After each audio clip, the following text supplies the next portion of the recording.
Farragut High School basketball on West 105, brought to you by Hearthside Bank Farragut, David Abbey Carpet, Precision Garage Door Service, LCUV Internet, The Shrimp Dock, Miser Wealth Partners, Valley Plumbing, Shop Farragut, Citizens Bank, Knoxville and Lenore City, and by Bryan Insurance Group.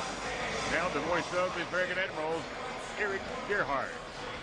Well, good evening and welcome into another broadcast of Farragut High School Hoops. We are at Jefferson County High School tonight. Non-district matchup, obviously, between the Admirals and Patriots. And if you are accustomed to following along on our YouTube channel, the live stream will not be available tonight. Jefferson County won't permit it, and so Nick is filming the game. It will be recorded and made available for viewing immediately afterwards.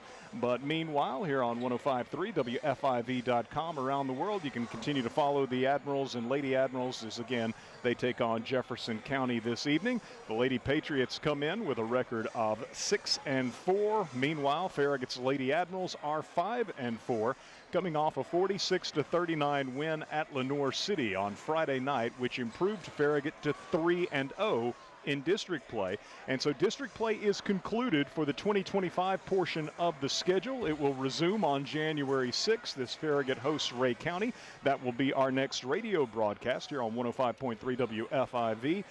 And meanwhile, the Admirals and Lady Admirals, after tonight's game, they'll play a pre-Christmas tournament at Loudon and a post-Christmas tournament. The Smoky Mountain Classic, I'm assuming that's over Sevier County way. So they'll get in at least 6 games over the Christmas break before returning to action again in the new year on January 6th, hosting Ray County. But tonight, Jefferson County, our final radio broadcast of the 2025 portion of the schedule. And the Lady Admirals, again, coming off a win the other night, 46-39. Meanwhile, the Farragut boys were victorious as well, winning 76-58 over Lenore City Friday night. So Farragut's boys 7-2 on the season, 2-1 in district play. Meanwhile, the Patriots enter tonight's game at 6-3. Both the Lady Patriots and Patriots, unlike Farragut, coming off a win. Both the Jefferson County teams are coming off of losses to Science Hill. That was on the road as the girls fell 51-39 in Johnson City. That was on Friday night, and the boys fell 56-50 to Coach John Higgins' Hilltoppers in Johnson City. So 6-3 Jefferson County later on against the Farragut Admirals, led by Coach J.P. Burris, who's 7-2. We're going to have the playing of the national anthem. Let's step aside. We'll return with more as you listen to Farragut Hoops on 105.3. You never think about your garage door until there's a little... Uh-oh. Oh, no. Or even the occasional... Now that can be good. That's why the pros at Precision Garage Door Service are available same day with fully stocked trucks to fix it fast. So we can turn uh-oh into... Oh my, wow. Precision Garage Door Service, the name you can trust. Leaky pipes. Oh no! Toilets clogged. Oh, yeah. Don't freak out, just call us. Problem solved. Okay. No job too big, no job too small. Oh, great. Repairs, installs, relax, we do it all. Valley Plumbing. Any plumbing issue, anytime. Call your Valley Plumbing professionals today at 865-351-0643 or visit valleyplumbingtn.com. That's valleyplumbingtn.com. Hey folks, Gerald Dennis with Ted Russell Nissan. Well, what'll make Merry Christmas merrier and Happy New Year's happier? A brand new Nissan from Ted Russell Nissan. And we're going to do it till the end of the year. If it'll drive, it's worth $5,500. And that's toward the purchase of any new in-stock Nissan. And who's the only dealer that can do that? Ted Russell Nissan.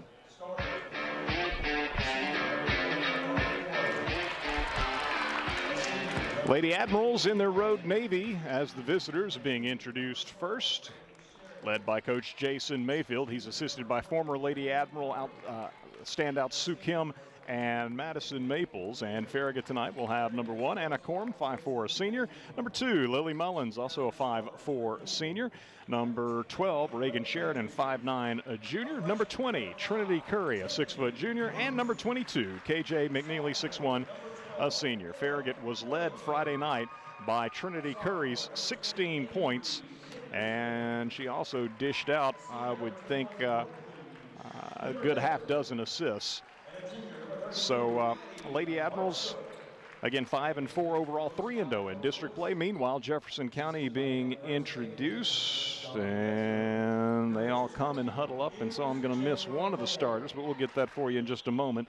Jefferson County's coached by Bo Lewis. He's assisted by Dalen Hurst, David Hickman, and Johnny Messer. Again, the Lady Patriots, 6-4, have yet to play a district game. They're in that small District 2-4A that Maryville and William Blount moved over to join, along with Jefferson County and Sevier County. So all four of those teams will advance to the region in the postseason. It's another one of those outrageous districts created by four classifications. So let's see, Jefferson County's going to have number 5, Tinley Bruce, a freshman. Number 12, Emma Millington, a sophomore. Number 20, Avery Henderson, a sophomore. Number 32, Addie Hartsook, a junior. And KJ McNeely jumping for Farragut. And Jefferson County will control the opening tip. We are full speed ahead. And catching up from behind, McNeely knocks the ball from the grasp of Hartsook as she drives to the basket out over the baseline with Jefferson County inbounds. With the ball out top, Emma Millington working against Lily Mullins, lost a handle on it, and Curry came up with the loose ball, but then Farragut threw it away. Let's see. The starter that I have yet to mention for Jefferson County would be, I believe, 21. Although she's got a ponytail, yeah, it is 21. Blakely Shiverdecker, senior, number 21 for Jefferson County, which is clad in the home white with the navy numerals, red trim on the uniforms for Jefferson County. They drive in, kick it out, right side. Three-pointer is no good, rebounded away by Lily Mullins. It was Tinley Bruce, the freshman, with a miss from the right wing. And here's Lily in front court, pulls up from 17, a little too strong. Trinity Curry grabs the miss, though, fires it on the right wing to Lily, who gives it up out top to Anna Corum. Now off to KJ McNeely, top of the key. KJ drifts right. Jefferson County looks like they're man-to-man. Farragut goes inside to Curry, and Curry powers the shot up against Shiverdecker. Good. So, again, Curry had 16 to lead the Lady Admirals Friday night in the win over Lenoir City, and she gets Farragut on the board to begin here, and that is how so many games begin, with Farragut going inside. It seems like Curry, every broadcast tonight we've had this year, it seems like Curry has scored Farragut's first basket, oftentimes its first 2 baskets. Right corner 3 for Jefferson County will be good. And so that's Tinley Bruce with the three-pointer. She had 11 to lead the Lady Patriots Friday night in the loss at Science Hill. Again, 51-39 was the final. Bruce had 11. Emma Millington had 10. Those were the 2 Lady Patriots in double figures Friday night up in Johnson City. Here's McNeely from 17 feet straight in front. Too strong. Rebounded away by the Lady Patriots. Grabbing it was Avery Henderson. In front court with the ball, left side. It'll be Addie Hartsook. And Hartsook head faked the 3, then made a move to the basket off the left wing and was fouled en route to the bucket, as they'll give the foul to KJ McNeely. First foul of the ball game. Jefferson County leading 3-2 with 6:10 to go in the first quarter of our girls game. Boys action to follow. By the way, boys JV, Farragut won 55-53, I believe it was. In and out on a short jumper right side, Emma Millington. Can't get it to go down for Jefferson County. Farragut in front court as Curry sets her feet for a 17-footer straight in front. Left it short. It'll go out over the baseline and belong to the Lady Patriots. Farragut, 2-2-1 press. Ball comes into Hartsook, returns it to Millington. Emma Millington picked up by Lily Mullins. And thrown away at midcourt. That's a steal, and ahead it goes to Reagan Sheridan for a layup. And so Farragut forces the turnover. Sheridan gets the layup, and Farragut leads 4-3. Jefferson County in front court, in the lane, unable to shoot against Curry as Hartsook, and then fires it on the left wing, deflected out of bounds by Farragut. Into the ball game for Coach Mayfield, Jana Carball and Allure Branham. Curry and Corum check out. 5:25 to go first quarter. Millington gives it off to Hartsook. Hartsook pressured by Sheridan out top. Right side pass to Bruce. KJ McNeely on the freshman, who's launched 2 threes so far, hitting the one for Jefferson County scoring here early on. Ball back in the hands of Millington, top of the key. Right side, it'll come to Avery Henderson, guarded by Carball. They swing it around left. Millington lobs down low, and it's stolen away. KJ McNeely with the steal took it away from Shiverdecker. KJ in front court on the baseline to Branham, and Branham, instead of shooting, tried to get it back out to Reagan Sheridan on the perimeter, and it's going to be stolen away by Bruce. Farragut's second turnover. Jefferson County's got 3 here early on. 4:38 to go, opening quarter. With the ball on the left side, it'll be Millington driving baseline. Shot up, no good. Rebound down low by Shiverdecker is rejected away. I think maybe Branham blocked the shot. Farragut in front court is Lily Mullins. Driving and went to the ground, but kept her dribble alive. Nicely done by Lily. Then shovels it off to Jana Carball. Carball sets up the half-court offense for Farragut as we approach the midpoint of our opening quarter. Zoe Porter to the scorer's table. Pass for McNeely is going to be stolen away by Hartsook. Good anticipation by her, and now she's going to walk, surely. Yes. Tried to step through 2 defenders, and so Jefferson County with its 4th turnover after Farragut committed its 3rd. And so now Zoe Porter into the ballgame for Reagan Sheridan, and Shiverdecker checks out for Jefferson County, replaced by sophomore number 1, Zoe Horton. So a couple of Zoes into the ballgame. Zoe Horton for Jefferson County, and sophomore Zoe Porter for Farragut, a junior. KJ McNeely, Lily Mullins, Jana Carball, Zoe Porter, and Alora Branham on the floor for Farragut. Midway through our first quarter, Farragut leading 4-3. Baskets by Reagan Sheridan and Trinity Curry. Jana Carball with the ball, right side for the Lady Admirals. Picks up her dribble, gives it off to Lily Mullins.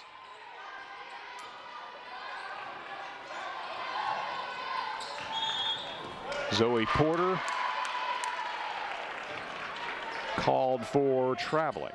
So we've had 8 turnovers, 4 apiece for these teams in the first 4 minutes, 19 seconds. Farragut leading 4-3. Lady Admirals pressing. Ball comes across the timeline to Avery Henderson, guarded by Zoe Porter. Henderson for Jefferson County picks up her dribble, and Porter steals the ball away.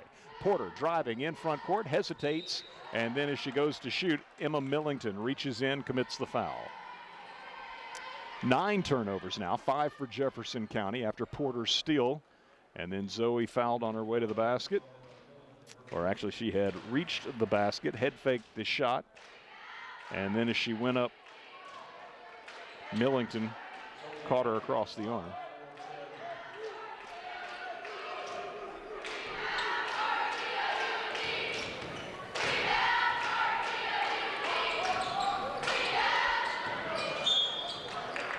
Farragut's going to miss a pair at the line.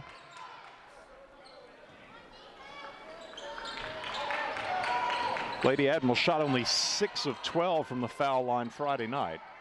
0 of 2 here early on. Jefferson County with the basketball, trailing 4-3. Tinley Bruce loops it into the left corner to Hartsook. Hartsook driving into the lane, scoops it high off the window. No good, but a whistle.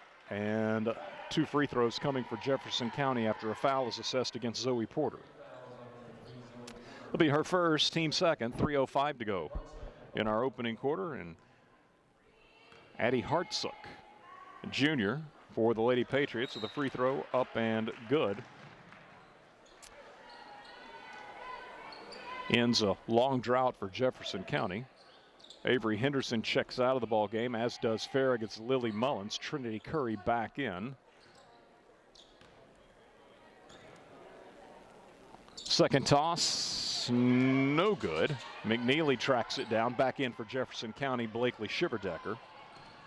3 minutes to go, 4-4 our score.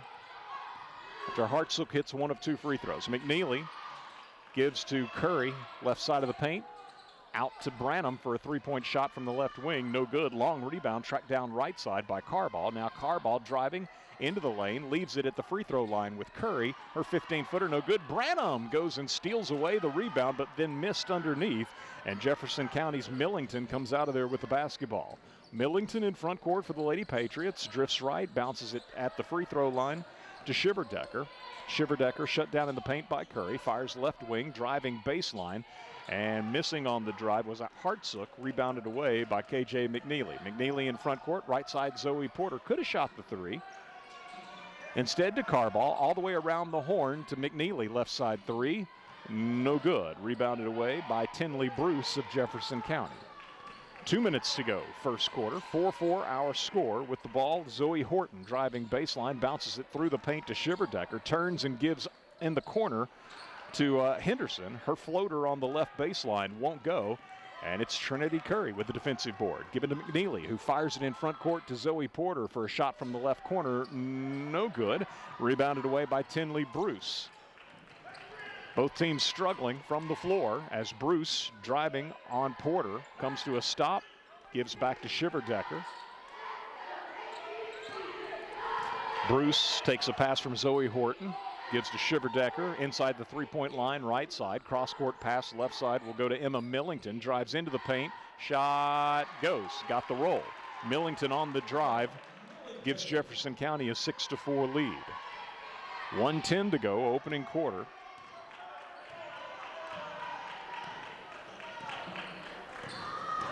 McNeely to Porter, shoots the three, bang. From out top, Zoe Porter knocks down the three-pointer, and so McNeely drifts right. Porter working behind Trinity Curry's screen out top, takes the pass from McNeely and buries the three to give Farragut the 7-6 advantage. 43 seconds to go, opening quarter. Emma Millington driving left side, got a step on Carball, high off the glass, good. So Millington back-to-back baskets on the drives, and Jefferson County reclaims the lead, 8-7. 27 seconds to go first quarter, and Coach Mayfield content to have Farragut hold for a final shot, and Jefferson County all right with that as well, as they're not applying any pressure.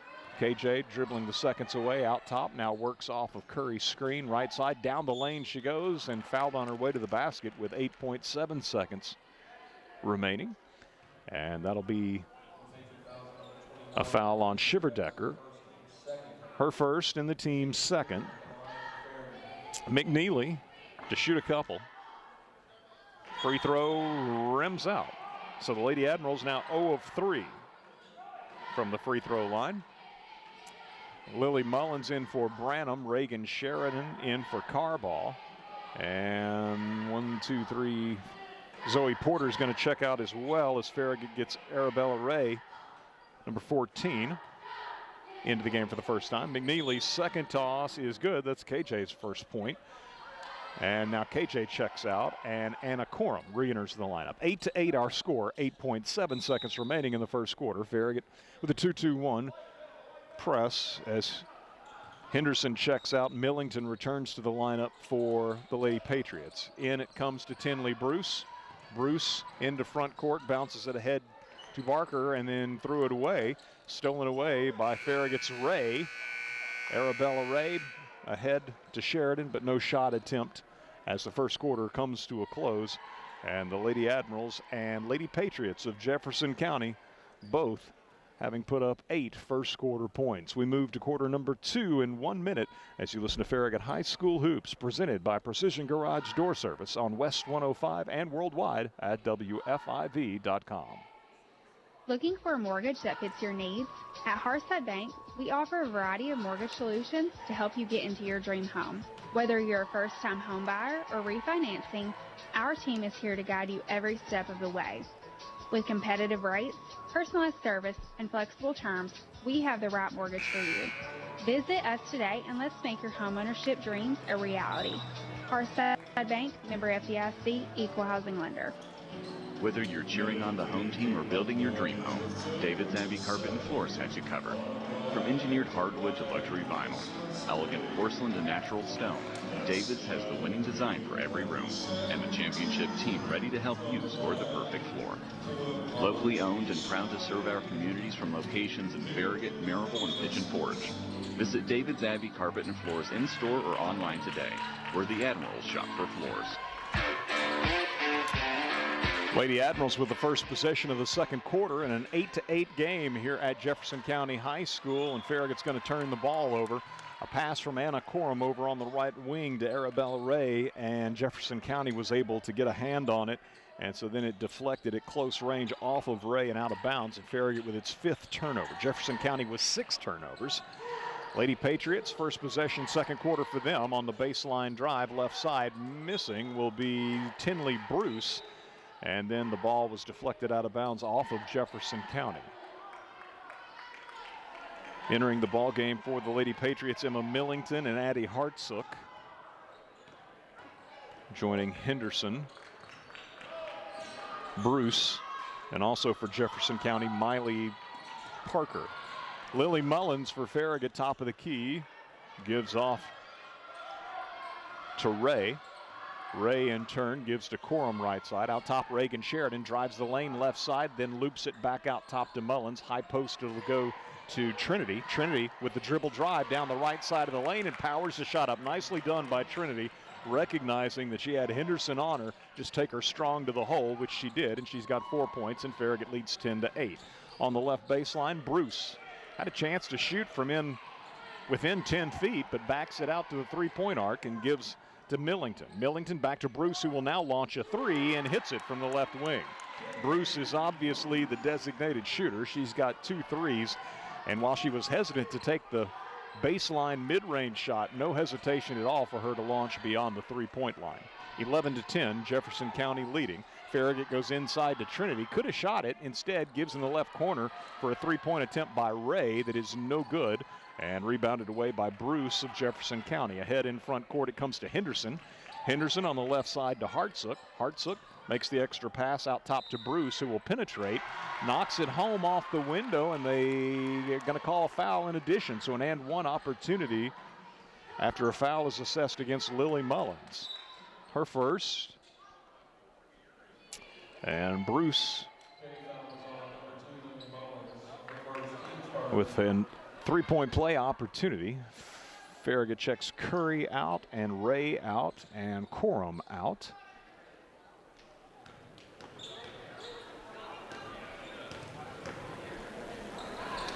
Free throw, no good. Surprising. You'd think a 3-point shooter, the free throw would look a little better. KJ McNeely driving the lane with the right hand, good. KJ re-enters the lineup and immediately attacks the basket, scores her first field goal of the ball game. 13-10, Farragut trailing. Ball knocked loose after Jefferson County had to heave it back in bounds after an errant pass, and Farragut comes up with it. Mullins gives off to Sheridan. Sheridan shot blocked out of bounds by Hartsook. Lady Admirals will have it underneath their own basket. Reagan Sheridan to inbound. Alora Branham is on the floor, as well as Jana Carball, Lily Mullins, KJ McNeely. In it comes to McNeely, right back to Sheridan underneath the basket, and another block shot by Jefferson County. Loose ball is going to be picked up by Sheridan, finds KJ, left side 3 for McNeely, good. So it ends up working to Farragut's advantage as they got 3 instead of 2. Following a Jefferson County block shot. Here's the 3-point attempt, hoisted left side, no good by Bruce, rebounded away by McNeely. Hounded down court by Avery Henderson. KJ gets around her, pulls up left side of the paint, gives to Sheridan, top of the key. Reagan moves to the elbow, back to Mullins on the perimeter. Mullins runs into a body block in the lane, gives to Branham in the right corner for a 3, no good. Rebounded away by Hartsook. Hartsook for Jefferson County, the length of the floor, scoops it up with the right hand and left it short. Branham the rebound, gives to McNeely, and Farragut slows the pace. Farragut leading 15-13. 15-13 with 4:49 to go in our opening quarter. It was 8-8, first half rather. It was 8-8 after one quarter. 3-pointer for KJ, right side is short, rebounded away by Hartsook, and Jefferson County Coach Bo Lewis is going to use a full timeout. Our first break in the action where timeouts are concerned this evening. Again with Farragut leading Jefferson County 15-13 here in Dumpling Valley. 4:41 remaining in our first half of the girls contest. So we'll get a 30-second break. Return with more on the other side as you listen to Farragut High School Hoops, presented by Precision Garage Door Service, a name you can trust. Merry Christmas from everyone at Citizens Bank, and a friendly reminder to stay alert for scams this season. Watch for fake social media giveaways, requests for payment by gift card, or imposters posing as bank employees. Citizens Bank digital banking tools can help you keep tabs on your accounts so you can celebrate more and worry less. Visit citizensbank24.com. Member FDIC.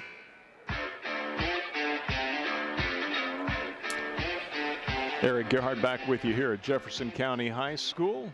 Nick Blankenship behind the camera, although there is no live stream. The game is being recorded and will be made available on YouTube immediately afterwards.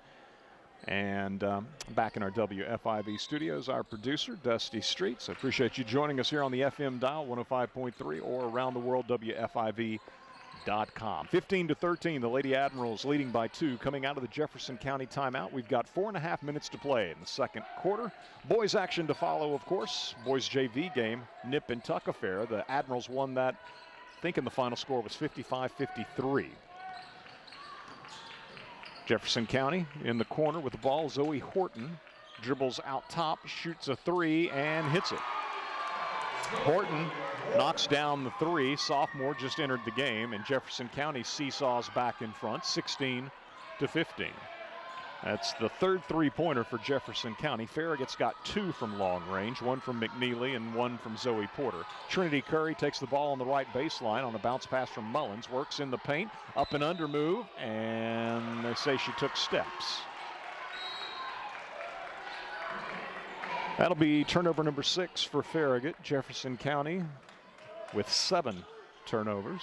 Out of the ball game for the Lady Patriots, Avery Henderson. In front court with the ball, Bruce looks down low, and KJ McNeely recovers defensively.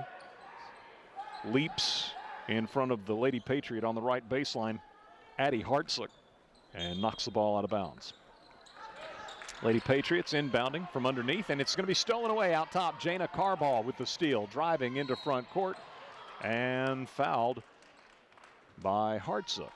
So a turnover on the inbound. Good play by Carball, not just allowing them to easily loop it out top to get it inbounds.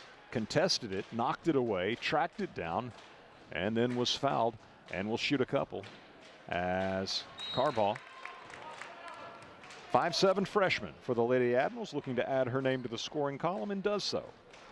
Branham and Curry check out for Farragut between free throws, as the Lady Admirals get McKenna Hartley, sophomore in the game. Second toss no good. KJ with the offensive rebound and stick back. KJ on the offensive glass scores. She's got 8. Farragut leads 18-16. In front court with the ball, Tinley Bruce, picked up by Zoe Porter. Into the corner to Zoe Horton of Jefferson County. She uses her dribble and essentially hands it off to Bruce. Bruce now working against Lily Mullins. Picks up her dribble, leaves it off with Millington. Left side, it'll be Horton trying another 3, no good, and McKenna Hartley with the rebound for Farragut. Good box out by Hartley. Gives it off to KJ McNeely. McNeely in front court, guarded by Hartsook. Both teams man. 2:50 to go, first half. KJ McNeely takes the bounce pass from Lily Mullins. Delivers left side Carball. 3-pointer, no good, and knocked out of bounds off of McNeely. Reagan Sheridan will give KJ a breather. Coach Mayfield playing a lot of people in this first half. Farragut leading 18-16. Into front court, Zoe Horton lost the dribble, has to throw it back in bounds, and it's going to be thrown away. Lily Mullins comes up with the basketball. 9 turnovers for Jefferson County. Mullins, a floater in the paint, won't go. Ball loose, Mullins in pursuit, knocks it away, and Jana Carball tracks it down for Farragut. Drives right side. And they're going to call a charge, I guess, on Carball. I don't know about that. But the first foul on Jana and the 7th turnover for Farragut. Lady Admirals leading 18-16. 2:15 to go in our first half. Lady Patriots in front court. Pass comes to Tinley Bruce, leading Jefferson County with 8 points thus far. Bruce guarded by Zoe Porter. Pick and roll action to Shiverdecker. Shiverdecker in the paint, can't shoot. Fires it out on the right wing to Millington. Millington exchanges it back and forth with Parker. Now inside, it'll go to Shiverdecker. Squares up against Hartley. Nice spin move, but missed badly at the rim. Great move to free herself for the shot, but missed wide right. I don't think it got any of the rim. Farragut in front court, 1:40 to go in the first half, as Reagan Sheridan is going to shoot from 17. No good. Backside rebound, Bruce for Jefferson County. She'll bring it in front court. Double screen set out top for Bruce. Picks up her dribble. Zoe Porter on her defensively. Bounce pass to Millington. Millington in turn gives to Hartsook, guarded by Sheridan. Left side Bruce. Porter on her. 75 seconds to go first half. They look inside for Bruce, and Farragut had two defenders in the area knocking the ball out over the baseline. McKenna Hartley and Jana Carbaugh out of the game. Farragut gets McNeely and Curry back in, as inbounding is Millington. Loops it out top to Hartsook.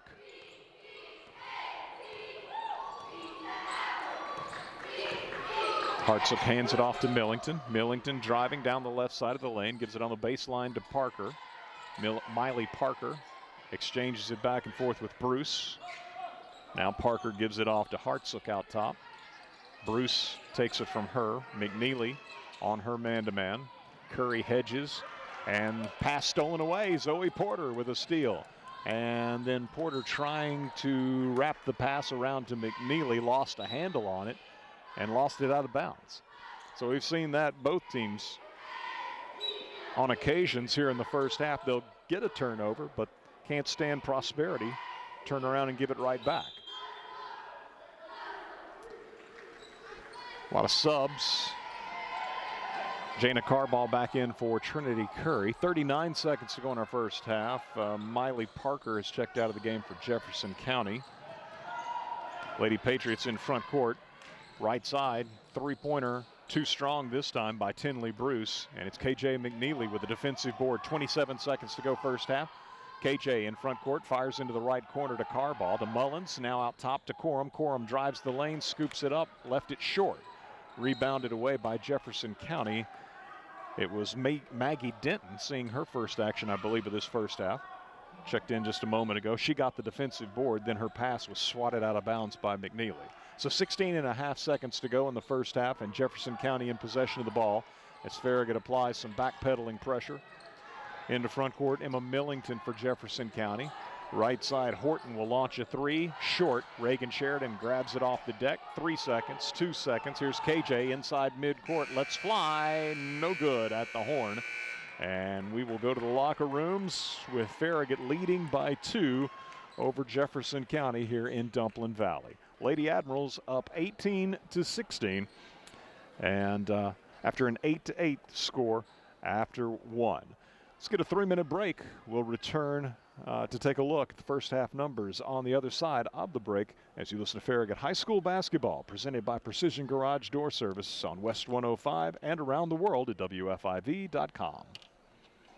If you're an LCUB electric customer, this is for you. It's time to upgrade your internet to True Fiber to the Home, the fastest internet available with free installation, no contracts, affordable fixed pricing, and local customer service. It's not too good to be true. LCUB is connected.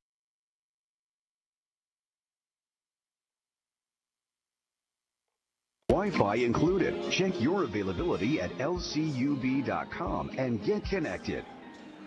Where do you go for shrimp straight from the Gulf, wild salmon, and the best clam chowder in the South? The Shrimp Dock, Knoxville's premier fresh seafood market. The Shrimp Dock has fish delivered from the Atlantic, Pacific, and Gulf multiple times per week. Whether it's fish on the grill for 2 or a shrimp boil tailgate party for family and friends, the Shrimp Dock is your home for fresh seafood and shellfish. 3 locations to serve you: Farragut, Bearden, and Alcoa. All locations open at 10 a.m. Monday through Saturday and at 11 a.m. on Sundays. Like us on Facebook for the Fish of the Week and other weekly specials. The Shrimp Dock, Knoxville's premier fresh seafood market. We wish you a Merry Christmas and a Happy New Year. Hey, it's Matthew at Bryan Insurance Group. We want to wish everyone a Merry Christmas and Happy New Year. And if you want to start the year off right, reach out to us at bryaninsurance.com. This is Derek Miser with Miser Wealth Partners. Are you still funding your 401k today? If so, you need to consider this. With our federal debt soaring past $35 trillion and the interest rate related to that debt now representing 1/6 of our federal budget, your retirement savings might not be as secure as you think. Don't leave your future to chance. Discover a wiser tax-free alternative today. Isn't it time you experience the Miser difference? Call Miser Wealth Partners today at 865-281-1616.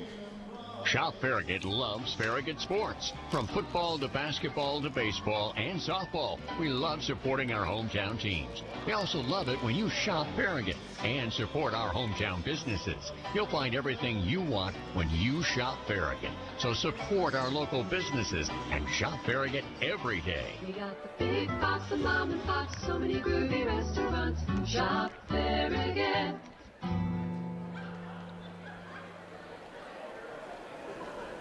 You never think about your garage door until there's a little... Uh-oh. Oh, no. Or even the occasional... Now that can be good. That's why the pros at Precision Garage Door Service are available same day with fully stocked trucks to fix it fast. So we can turn into... Oh my, wow. Precision Garage Door Service, a name you can trust.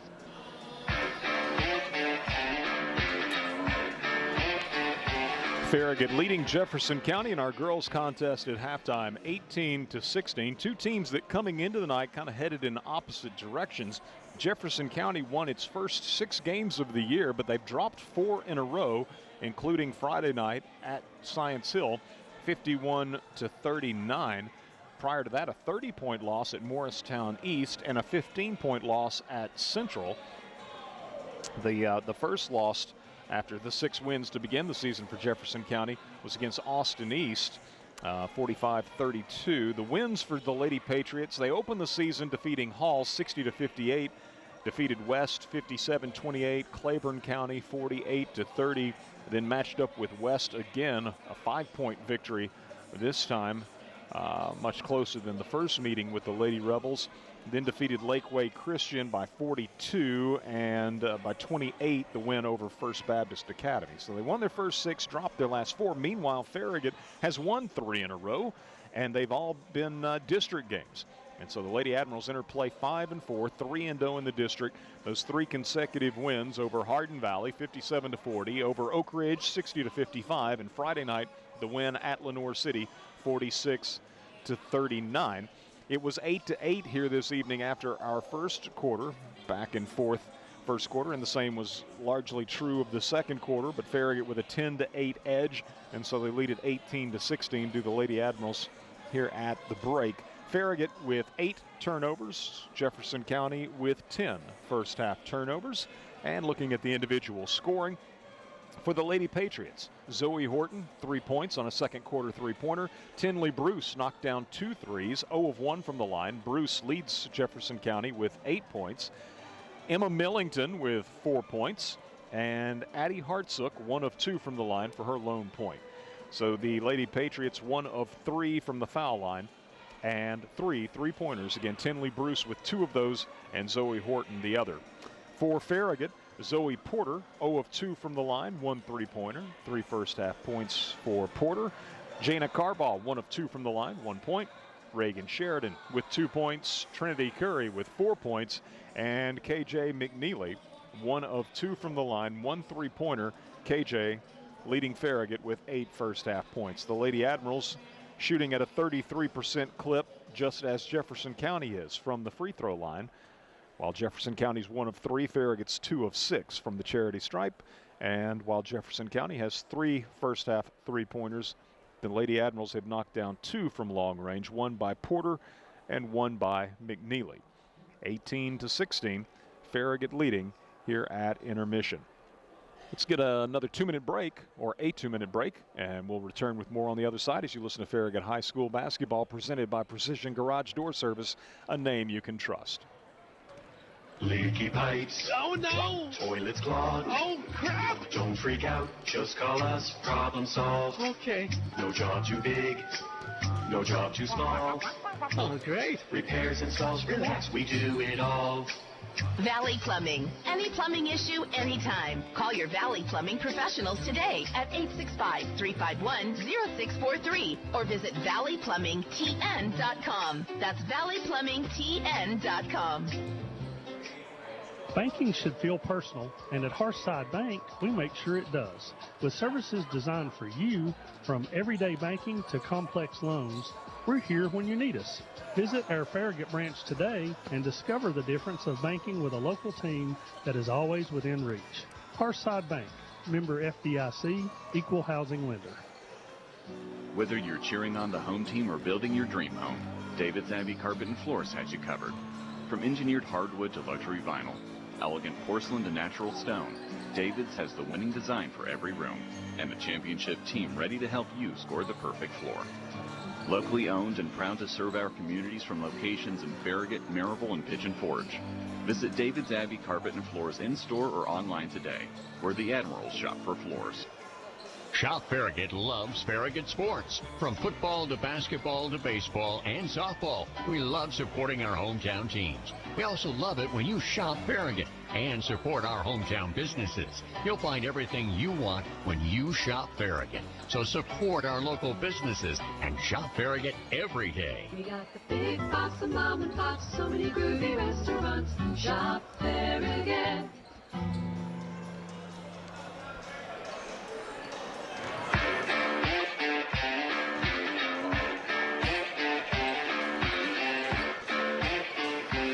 Back at Jefferson County High School, Farragut returned to the floor pretty quickly here at halftime. Jefferson County yet to emerge from the locker room. Lady Admirals leading 18-16. I mentioned earlier in the game that Jefferson County, a member of District 2-4A, which is a revamped District 2-4A.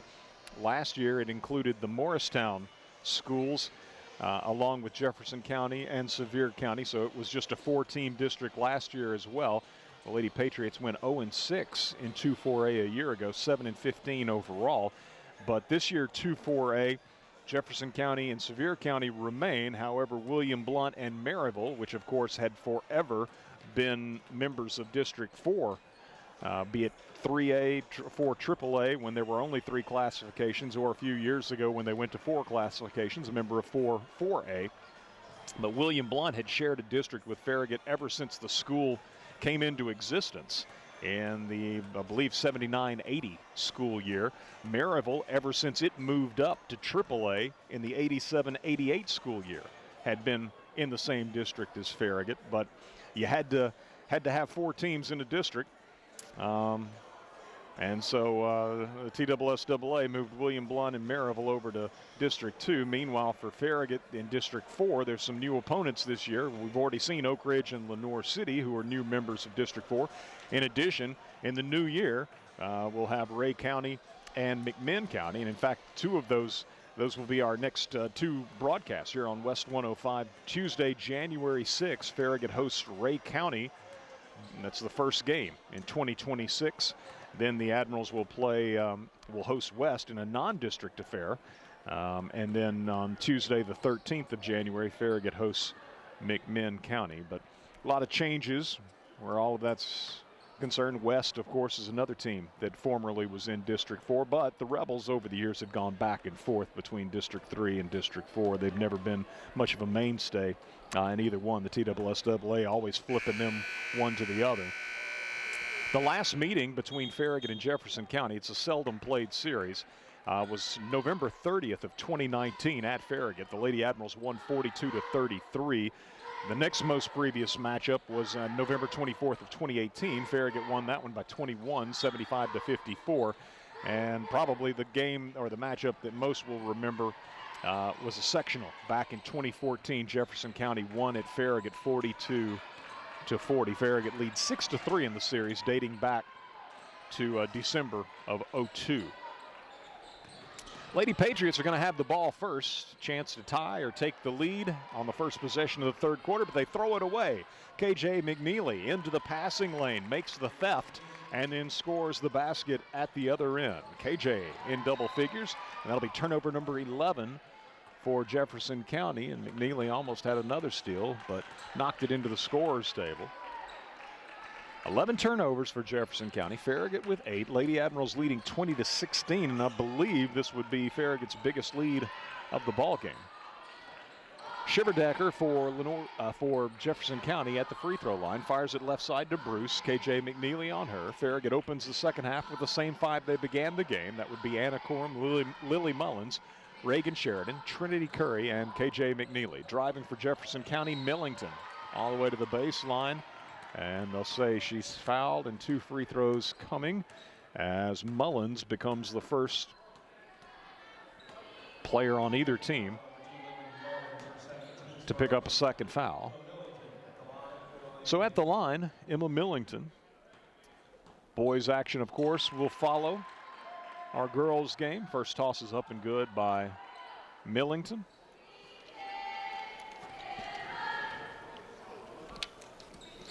Second toss, no good. Curry with the rebound. 20-17, Farragut leading.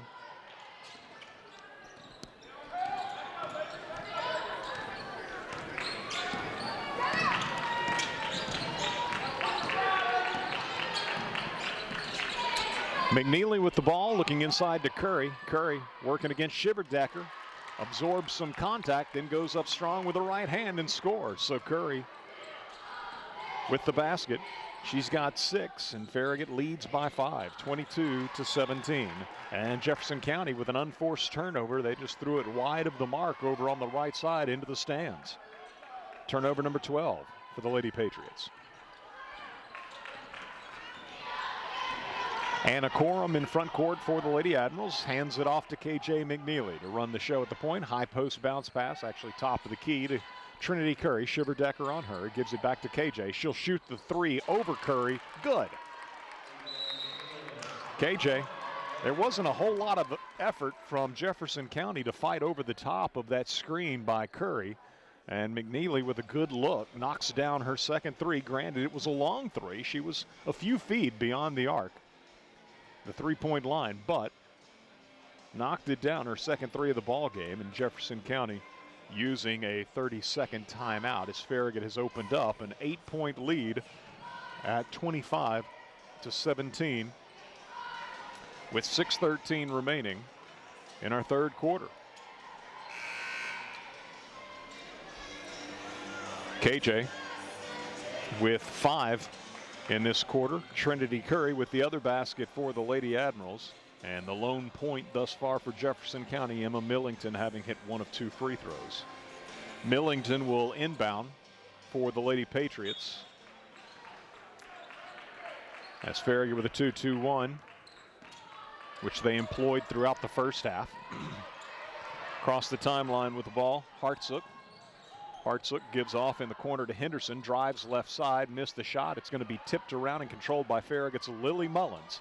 Mullins up the left side in front court, pulls up, shoots from 17. No good, knocked out of bounds.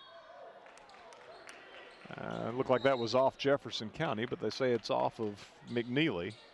KJ got a piece of it, but certainly looked like Jefferson County touched it after she did. But Patriots, Lady Patriots, will get it with 5:50 to play in the third. Again, Farragut with the 2-2-1. Cross-court pass right side in front court to Bruce. Launches a 3, hit it. Curry on the closeout, but long way to come on that closeout as Curry was in the paint. Goes running at Bruce, who knocks down her third 3 of the night. She's got 11 to lead the Lady Patriots.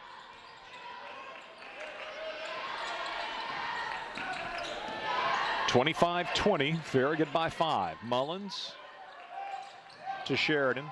Left side, Reagan driving, shot up, good on the drive. Reagan with her second basket of the ball game, and Farragut reestablishes a 7-point lead at 27-20. 5 minutes to go, third quarter. Into front court, Millington. Left side pass to Henderson, into the corner, and trying to get it to Bruce, and yet another unforced turnover. Just a errant pass, mishandled pass, out of bounds. 13 turnovers now for Jefferson County, 3 this quarter. 4:50 to go in the third quarter, and the Lady Admirals opportunity to expand on a 7-point lead. Jana Carbaugh over to Allure Branham. Those 2 new additions to the Farragut lineup. As Curry gets a breather, as does Anna Corum.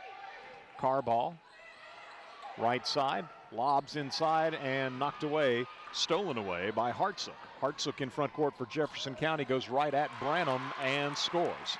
So Hartsook with the steal at one end and the basket at the other, capitalizing on Farragut's 9th turnover of the ball game. And it's a 5-point lead for Farragut, 27-22. KJ dribbling left to the baseline, into the paint, fires it back to Sheridan for a 3-pointer. Good. Reagan Sheridan with a 3 from out top, right side. Her first from long range. Farragut's 4th. And Lady Admirals lead 30-22, biggest lead of the night. Into front court, Jefferson County's Hartsook again attacking the basket as she did last time down. And KJ McNeely comes over, blocks the shot, but they call the foul on KJ. It'll be her second. So she and Lily Mullins, the only players for either team with 2 fouls. So Hartsook, Addie Hartsook for Jefferson County. 1 of 2 from the line tonight. First toss on this trip is up and good. Reagan Sheridan checks out. Zoe Porter enters the lineup for Coach Mayfield. And Hartsook, second toss, good as well. Hartsook now will check out as Miley Parker enters the game for Jefferson County, number 11, a junior. Farragut by 6, 30-24. 3:38 to go third quarter. Lily Mullins dribbles right.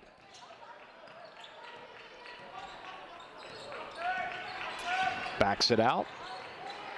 Dribbles left, gives to Porter. Right side 3 for Zoe, in and out. KJ got the miss and was fouled on a follow attempt.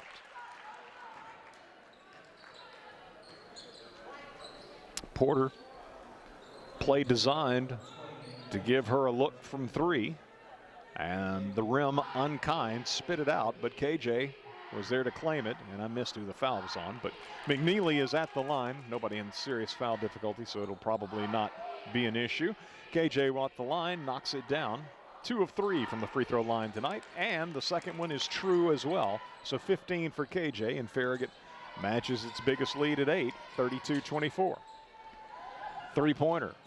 Jefferson County quickly left side, it's Tinley Bruce, no good, off the back iron, rebounded away by Mullins. Mullins quickly in front court, finds Porter, left corner 3, bang. Zoe Porter with her second 3 of the ball game. Good find by Lily Mullins, and Farragut now leads by 11, 35-24. Jefferson County in front court, Henderson right side, 3-pointer, no good. Mullins long rebound for the Lady Admirals. Farragut up 11, 2:45 to go third quarter. KJ takes the pass, moves into the paint, floater with the right hand, good. KJ now with 17. The Lady Admirals opening up a 13-point lead at 37-24, and we're going to have a full timeout used by Jefferson County. 2:40 to play third quarter. Farragut up 37-24. Back in 1 minute. 1 minute break for our sponsors as you listen to Farragut High School Hoops, presented by Precision Garage Door Service, a name you can trust. LCUV Fiber Internet is the ultimate neighborhood connection. Thousands of LCUV electric customers already enjoy our lightning-fast, symmetrical gig-speed fiber internet with unlimited data, lag-free streaming and gaming, and enough bandwidth for all your family's devices. Starting at just $69.99 a month, Wi-Fi equipment included. Enjoy fixed pricing, free installation, no contracts, and local customer service. Check availability at lcuv.com and get connected now. Merry Christmas from everyone at Citizens Bank, and a friendly reminder to stay alert for scams this season. Watch for fake social media giveaways, requests for payment by gift card, or imposters posing as bank employees. Citizens Bank digital banking tools can help you keep tabs on your accounts so you can celebrate more and worry less. Visit citizensbank24.com. Member FDIC. Jefferson County with the ball coming out of the Lady Patriot timeout, trailing Farragut 37-24. Runner in the lane won't go for the Lady Patriots. Millington sees the shot rim out. Farragut rebounds it away with Trinity Curry. Curry gives it off to Lily Mullins. Farragut led 18-16 at halftime.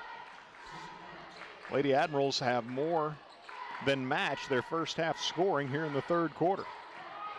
Sheridan off to Mullins. Free throw line jumper was blocked by Hartsook. Jefferson County in front court. Millington to Bruce. Left corner, Hartsook. Now to Shiverdecker, high post, goes right at Curry, and Curry blocks the shot. And then Porter got the loose ball, and they call a held ball. Porter appeared to be bumped from behind, but they call a held ball. And Farragut will get it on the possession arrow. So into front court for the Lady Admirals, Anna Corum. You got Corum, Mullins, Curry, Sheridan, and Porter on the floor for Coach Mayfield. KJ McNeely getting a breather.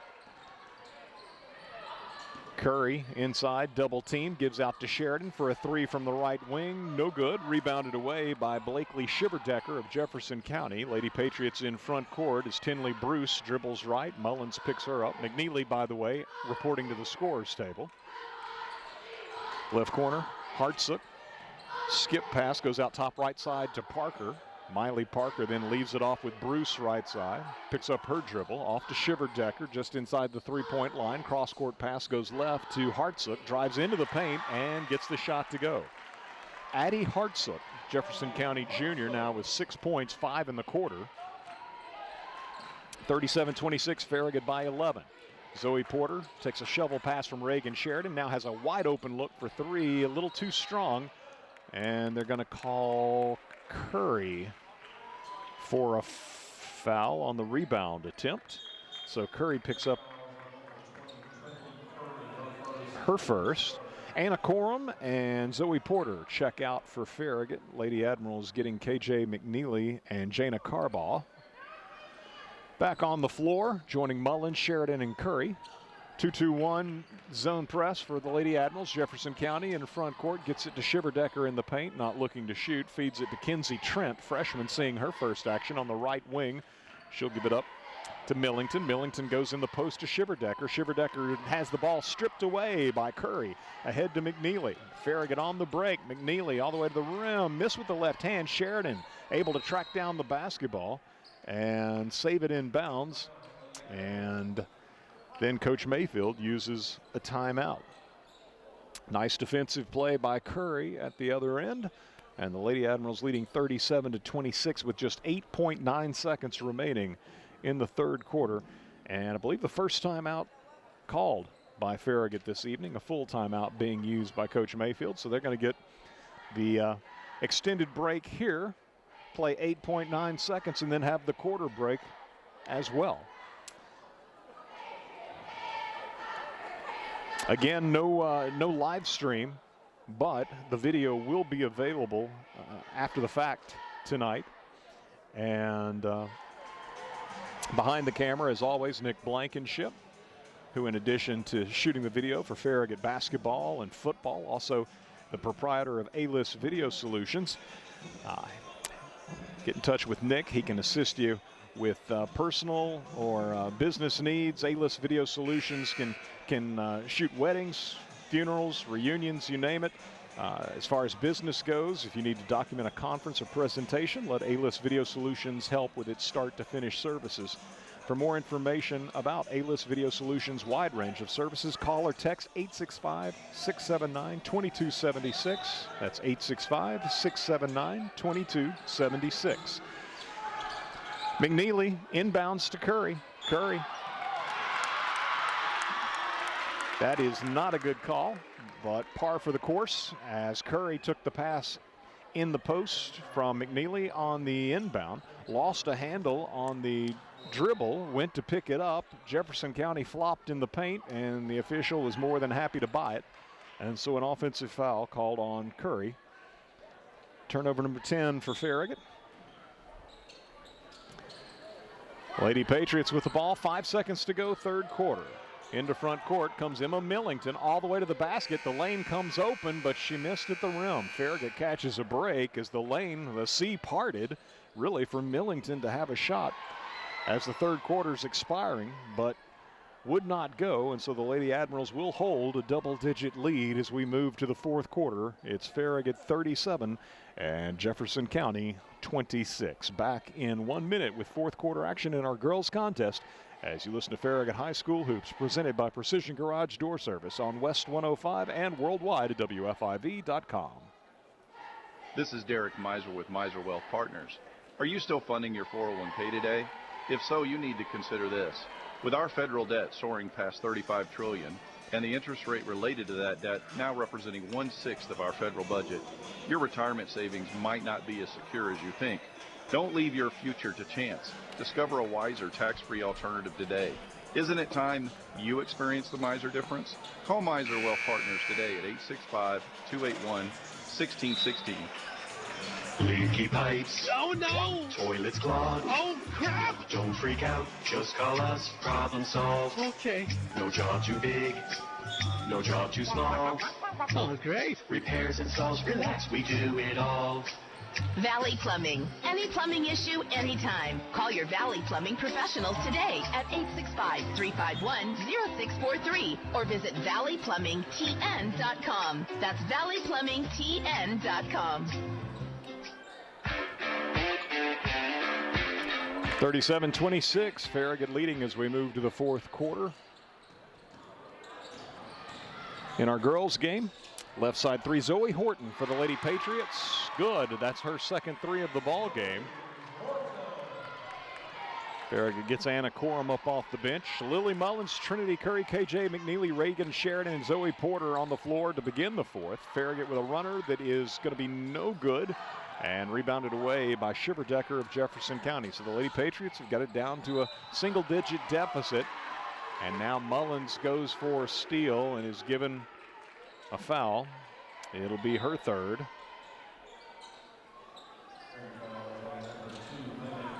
So Mullins checks out. Anna Corum returns to the floor. I think Jefferson County has been called for 3 fouls tonight. 7:12 to go in our ball game. It'll be Millington giving off right side to Tinley Bruce. Now to Henderson. Left side to Millington. Driving, baseline, shot up off the window is good. Millington's got 7 just like that. Jefferson County's back in the thick of it, 37-31. Farragut had led by 13. Down to 6. Curry in the paint. Back out to McNeely. Left side 3. Good. KJ knocks down the 3. She's got 20. And I believe it was Farragut using the 30-second timeout after the made 3 by McNeely, which is her third of the night. So KJ with 20 points to lead all scorers. Reagan Sheridan has 7. Trinity Curry with 6. Zoe Porter likewise with 6. And Jana Carball, the other Lady Admiral in the scoring column tonight, with 1 point. Jefferson County being paced by Tinley Bruce, who has 11. Addie Hartsook has 7, as does Emma Millington. And Zoe Horton has 6 points for Jefferson County on a pair of 3s. 40-31. Farragut leading with 6:46 to play.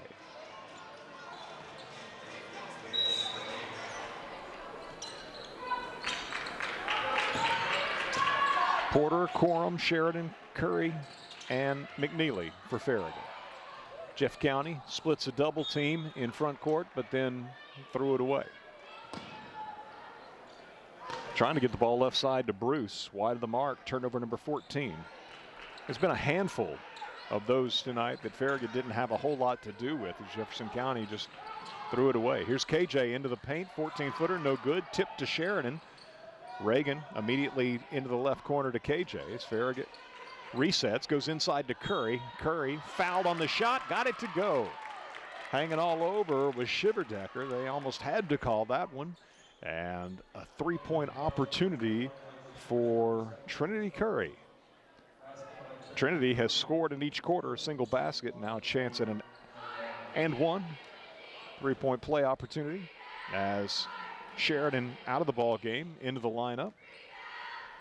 Alora Branham, free throw, good.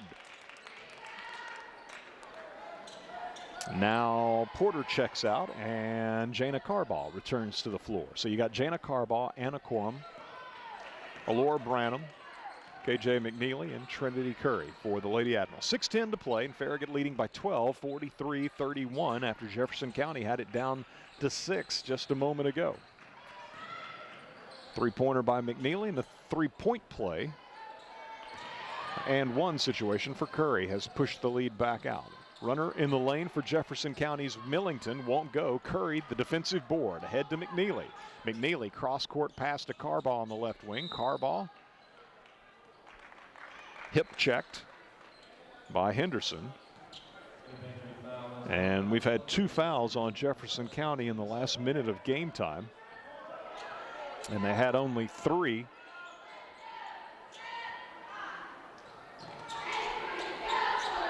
the previous about 26 minutes of the game.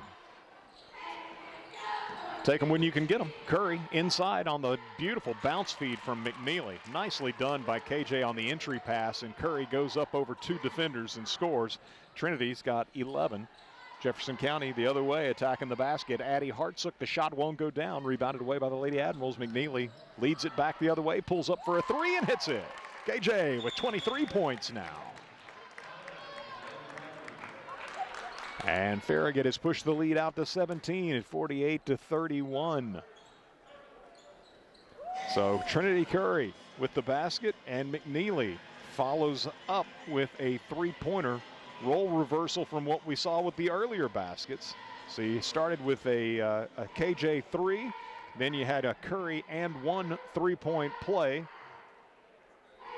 Curry then scores again on a beautiful entry feed into the paint from McNeely. And then a pull-up 3 for KJ. And the Lady Admirals pushing the lead out to 17 at 48-31 with 5:19 remaining. Jefferson County with a 30-second timeout. And I'm thinking that leaves the Lady Patriots with 1 full timeout remaining. 5:19 to go. Farragut enjoying its biggest lead.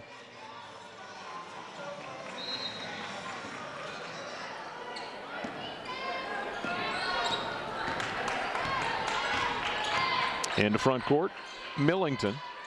Millington to Bruce, in turn to Hartsook.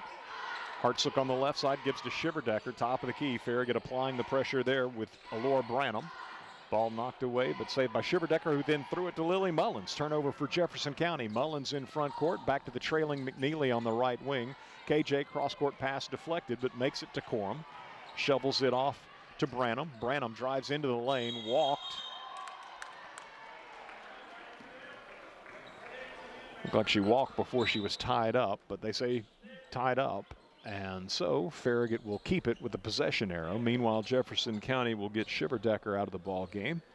And I believe it's Zoe Horton returning to the floor for the Lady Patriots. As Corum inbounds from the baseline, and it comes to Mullins, and Mullins will be fouled.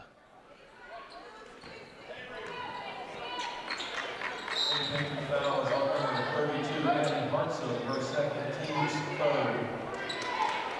Addie Hartsook called for the foul, her second, and the third on Jefferson County this quarter. Sheridan inbounding, baseline to McNeely. Beautiful spin move between 2 defenders on the baseline. Spun back to the floor side. And KJ then hits the shot, giving her 25.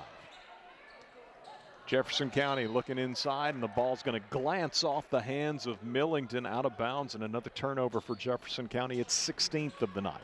Farragut now leading 50-31 after the brilliant baseline move by KJ McNeely.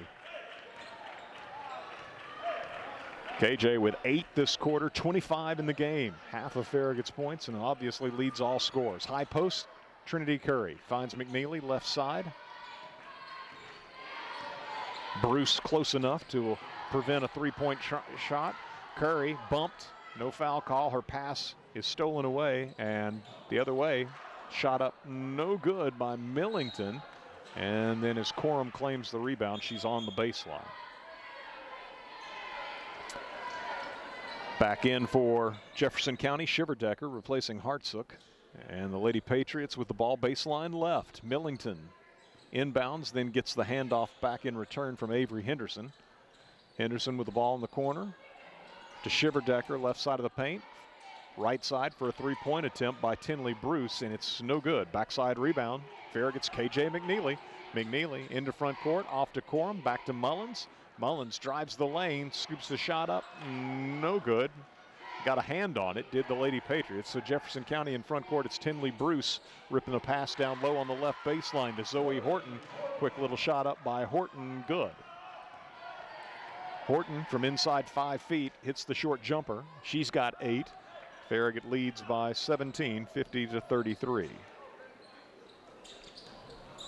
Reagan Sheridan for Farragut spins away from 2 defenders into the paint, then leaves it off with Curry. She'll spin, and a late whistle and a foul, and Curry will shoot 2. That might be one where you'd just as soon see Trinity, rather than sort of finessing it with the nice spin move, just take it strong up. She had the advantage inside, but was fouled and will shoot 2. And Trinity good on the free throw. She's 2 of 2 from the line tonight, 12 points. Second one no good, rims out. 51-33, Farragut by 18 with 2:53 to play. Jefferson County in front court. Bruce head fakes the shot on the perimeter, penetrates, tried to get it to Shiverdecker, and Farragut deflects that pass out of bounds. Maggie Denton, number 23, enters the game for Jefferson County. Zoe Horton, I believe, checking in as well, and Addie Hartsook back in too for the Lady Patriots as they inbound off the baseline with Harper Estes. Right side, head faking the 3. Hartsook drives baseline, and Farragut fouled her on the way to the basket, so Hartsook's going to shoot a couple of free throws.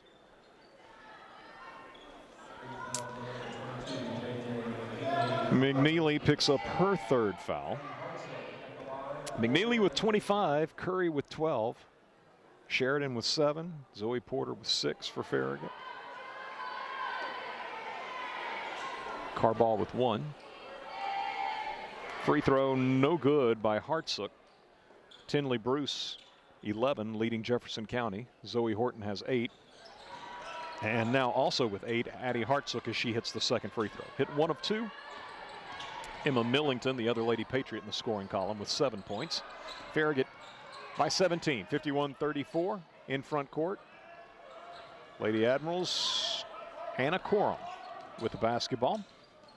2:20 to play.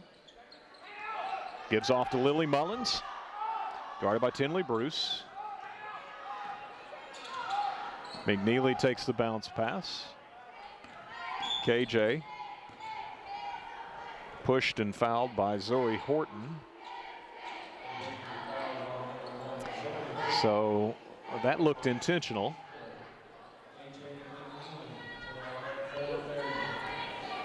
Down 17, a little surprising, but if it was indeed intentional. And so KJ, with 2:09 to play, steps to the free throw line and knocks down the toss. 26 for KJ. And make it 27. Hits them both.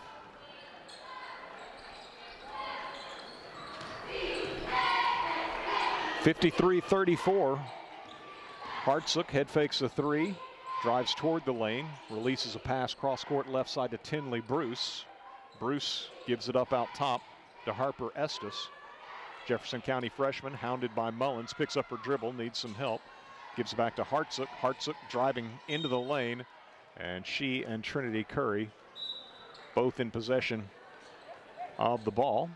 And on the possession arrow, Jefferson County is going to keep it at its end of the floor. KJ McNeely replaced by Jana Carball. McKenna Hartley in for Trinity Curry. 1:36 to play, and Farragut leading by 19. So those two been outstanding tonight. Their night's work almost certainly done, as Jefferson County with the basketball. Kinsley Trent for Jefferson County hands off to Hartsook, coming left to right. Now she'll drive down the right side of the paint and fouled on the dribble drive as they give the foul to Farragut's Anna Corum. 1:25 to play, and Hartsook to shoot 2 more. These will be free throws 7 and 8 of the night for Hartsook. First one is no good. She's 4 of 7 from the line.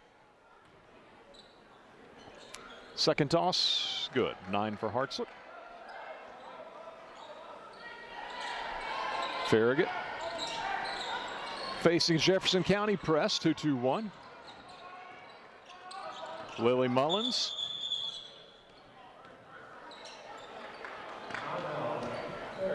Coach Mayfield's going to use a 30-second timeout. 30-second timeout with 1:14 to play. And that allows me the opportunity to tell you about the 14th annual Farragut High School Athletics Hall of Fame banquet, which will take place Saturday, February 7th at 5 o'clock in the Farragut High School Commons. Soon the event will again be catered by Brown Bag, which has handled those duties every year that the event has been held at Farragut, which is 12 of the 14 years. We had to do it virtually in 21, I guess it was, and 20. Schools were closed due to sickness, and so that was held off campus, as you couldn't have anything on campus that weekend. But Brown Bag always does a great job with it, and tremendous ceremony and banquet. This year's honorees include longtime Farragut head football coach Eddie Courtney, as well as Drew Burnett, Harrison Eldridge, Katie Green, Anna Miller, Cole Strange, James Thomas, Bailey Williams, and Sarah Yeager. The Service Award inductees will be Michelle Brosette and Richard Huff. So make plans to attend the 14th annual Farragut High School Athletics Hall of Fame banquet, Saturday, February 7th, 5 o'clock in the Farragut High School Commons. Lily Mullins was fouled by Harper Estes, and as a result goes to the line to shoot a couple. Senior for the Lady Admirals with her first point of the night, and the second one rips the net as well. So Lily knocks them both down, and Farragut now leading by 20, 55-35. Anna Corum, Lily Mullins, Reagan Sheridan, Jana Carball all check out of the ball game. Arabella Ray into the lineup, as well as Audrey Van, number 10. McKenna Hartley's out there, as is Alora Branham. And also for Farragut, Zoe Porter on the floor. 1 minute to play. Jefferson County goes inside, and Porter is going to foul Autumn Green just into the game for Jefferson County, number 30, a sophomore.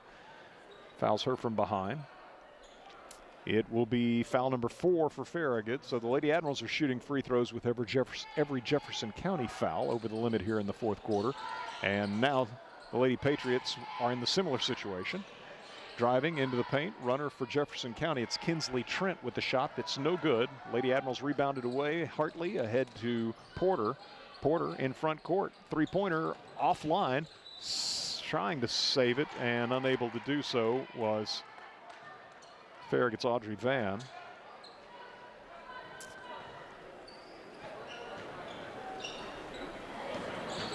So 55-35, Farragut by 20. Jefferson County gets the ball back with 35 seconds now to play. Harper Estes working against Zoe Porter, right wing. Gives off to Maggie Denton, guarded by Farragut's Audrey Van. Aubrey Sturgill, freshman for Jefferson County, on the floor as well. Farragut nearly had a steal across the way with Ray knocking it away. Grabbed back by Jefferson County. That was a walk, no call. Missed the shot, so Farragut gets a deflection, and it'll be Ray bringing it in front court with 5 seconds remaining. And Lady Admirals going to pick up a 4th consecutive win, move to 6-4 on the season as they win it by a final of 55-35. It was all Lady Admirals in the second half. At one point there, Farragut had pushed it out to a 13-point lead, and Jefferson County got it down to 6. But the Lady Admirals responded nicely and end up winning this game 55-35 after leading by only 2 at halftime at 18-16. So again, a 4th consecutive win. 6-4 now on the season. And Farragut looking forward to that pre-Christmas tournament.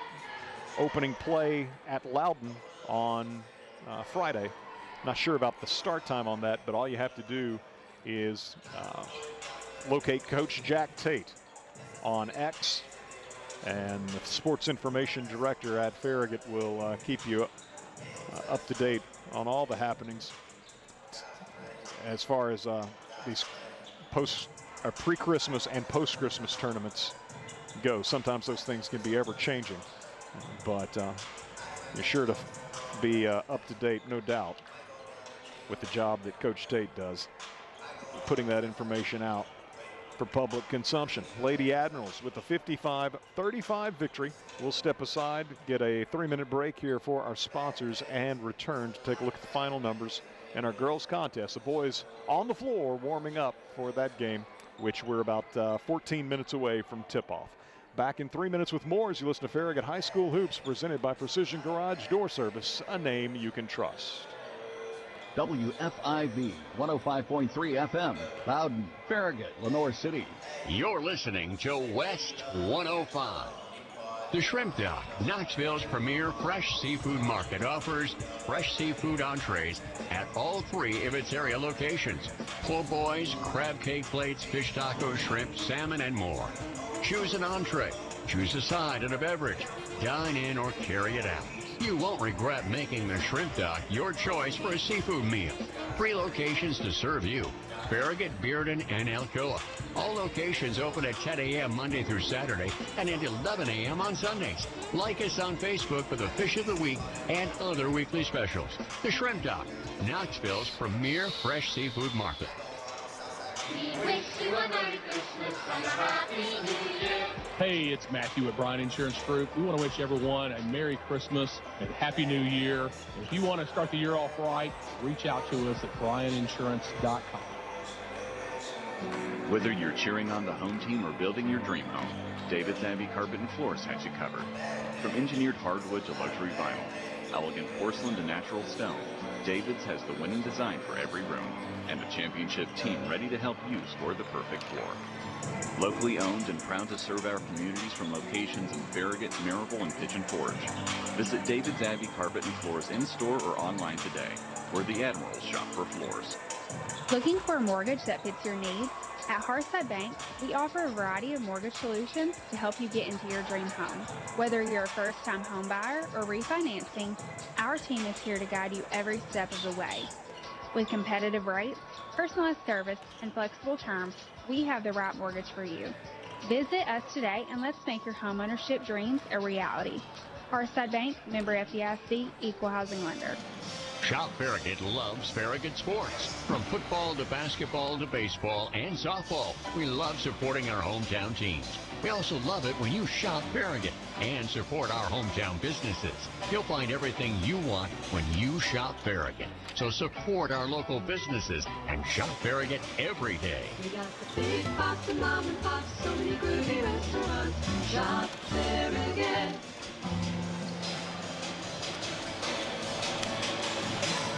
You never think about your garage door until there's a little... Uh-oh. Oh, no. Or even the occasional... Now that can be good. That's why the pros at Precision Garage Door Service are available same day with fully stocked trucks to fix it fast. So we can turn into... Oh my, wow. Precision Garage Door Service, the name you can trust.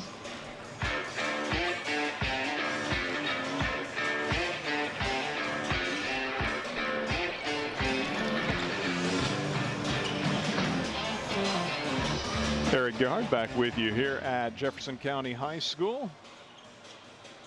Nick Blankenship behind the camera, though the video stream not going out live tonight. Jefferson County would not permit that, and so it will be airing on YouTube immediately after tonight's action is concluded.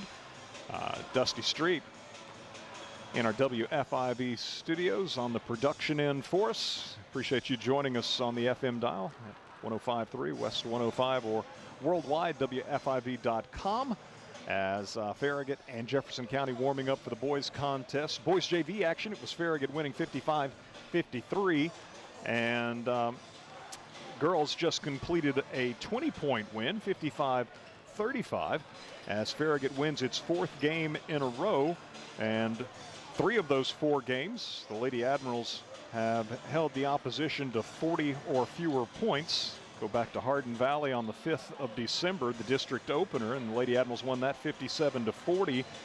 Got a 60-55 win at Oak Ridge a week ago, last Tuesday. And then Friday night, 46-39, the win at Lenoir City. Tonight, 55-35, and held Jefferson County to 8 points in the first quarter, 8 points in the second quarter, 10 in the third, 9 in the fourth. Meanwhile, the Lady Admirals, low-scoring first half with 8 in the first, 10 in the second, led by 2 at halftime, 18-16, but more than surpassed their first half scoring total in the third quarter, putting up 19 to lead 37-26 heading to the fourth. And then the Lady Admirals with the 18-9 advantage in the fourth quarter win going away 55-35. I had Jefferson County with 16 turnovers tonight, Farragut with 11. For the Lady Patriots, Zoe Horton had 8 points on 2 threes. Tinley Bruce, 3 3-pointers, 0 of 1 from the line, led the Lady Patriots with 11. Emma Millington had 7. She was 1 of 2 from the line. And Addie Hartsook, 5 of 8 from the line, finished with 9 points as Jefferson County was 6 of 11 from the charity stripe, 55%, 5 3-pointers tonight for Jeffco. For Farragut, Lily Mullins, 2 of 2 from the line, 2 points. Zoe Porter, a pair of threes, 0 of 2 from the line. She finished with 6 points. Jana Carball, 1 of 2 from the line, 1 point. Reagan Sheridan with 7 points, including a 3-pointer. Trinity Curry, 2 of 3 from the line. She had 12 points. And KJ McNeely, 5 of 6 from the line, 4 3-pointers, finishes with 27 points. Lady Admirals 10 of 15 from the line, 67%, and 7 3-pointers, 5 of those coming in the second half when KJ really started getting hot from long range. And Coach Jason Mayfield now joining me, and really pushed the lead out, Coach, when it became the Trinity Curry and KJ McNeely show there in the third quarter. I think they'd gotten it down to 6. You'd had a double-digit lead. They got it to 6, and then just suddenly 4 scoring plays in a row, 4 trips down the floor where it was either Trinity or KJ. Right, yeah, they were kind of taking turns there too, which was good to see. KJ's been really banged up. We have been sitting her. We had to sit her out of after Lenoir City. We had to sit her for practice. We had kind of spot did practice yesterday, but she played fantastic. I mean, Trinity did too, but you know that's how those two know, and they're capable of doing those types of things. And we just, you know, they've got to do it a little bit more consistently. We're getting the consistent effort out of the role players now, with Reagan having around 7 every time. Zoe, you know, as you mentioned, you know, another 2 threes, you know, tonight. You know, and Jana and Alora and some of the other ones are doing the right things, and Lily and Anna, just they got to get more consistency out of KJ and Trinity, and they know that. And they're our most talented players in there, and then they got to do what they have to do. And yeah, of course, you feel like those role players, they're only going to get better in those roles because of nights like this, where I mean they got significant minutes in the first half throughout. Yeah, and then we're getting a little bit more accustomed to, you know, again, I hate to keep complaining about it, but losing Raina and Livy, it threw us off there for a little bit. And now that we've got, you know, this is now I guess 7 full games without Livy and Raina, and so, you know, it's our role players are kind of, with all the experience, I knew they were going to get better. It's just going to take some time, and it's good to win these last few in a row. What about the defensive effort? I mentioned the fact that you got somebody under 40 or fewer 3 of the last 4, 35 tonight. It's a Jefferson County team that do with that. Let's see.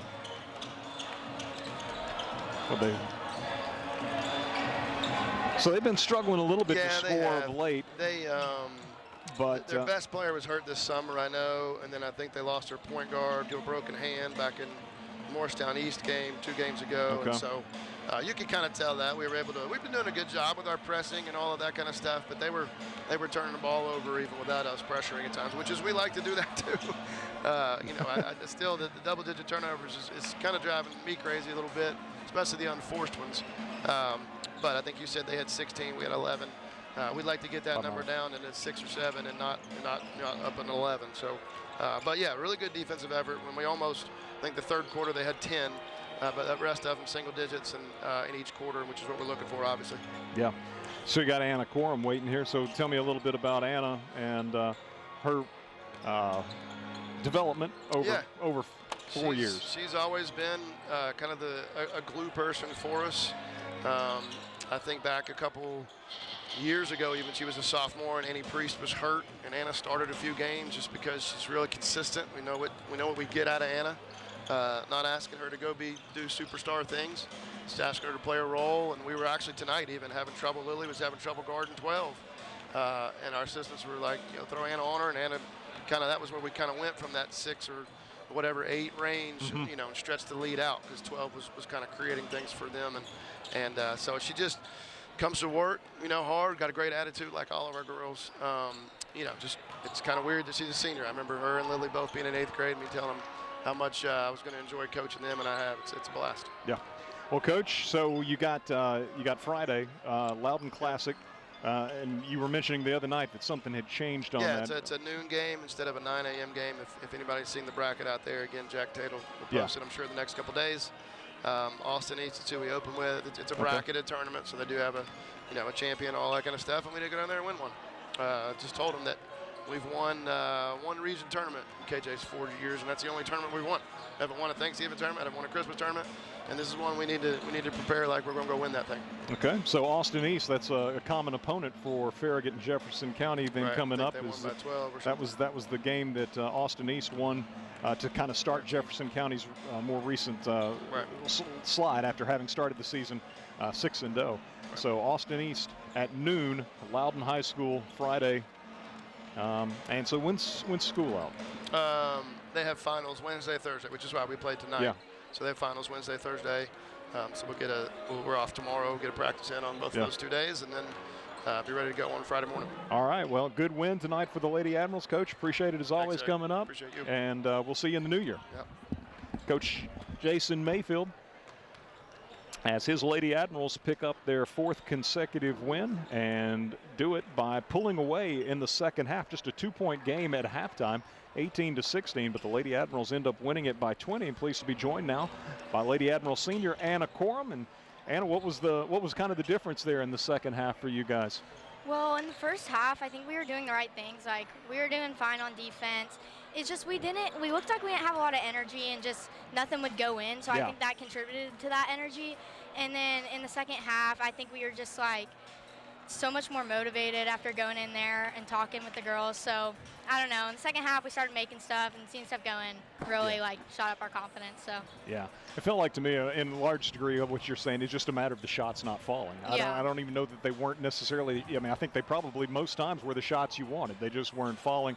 And so I noticed you guys were back out on the floor pretty quick.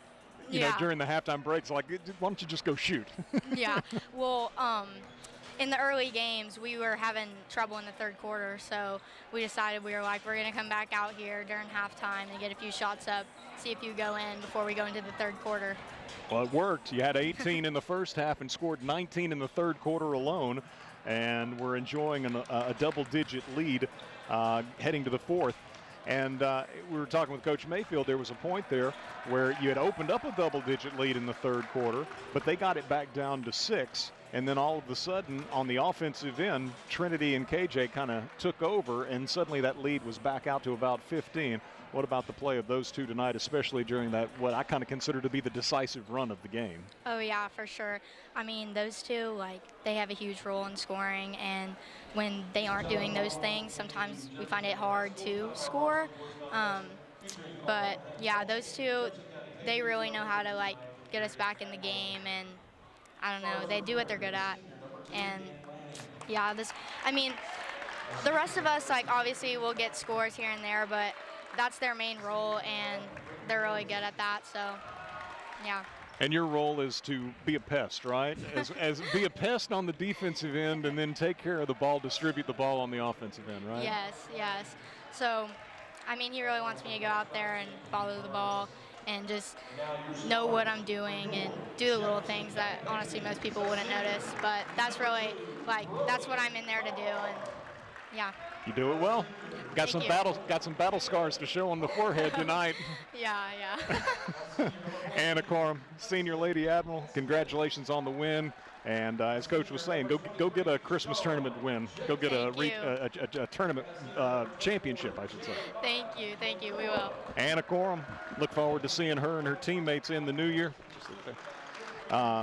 As our next broadcast will be when district play resumes on January 6th, Farragut hosting Ray County. But between now and then, the Lady Admirals and Admirals playing a pre-Christmas and post-Christmas tournament.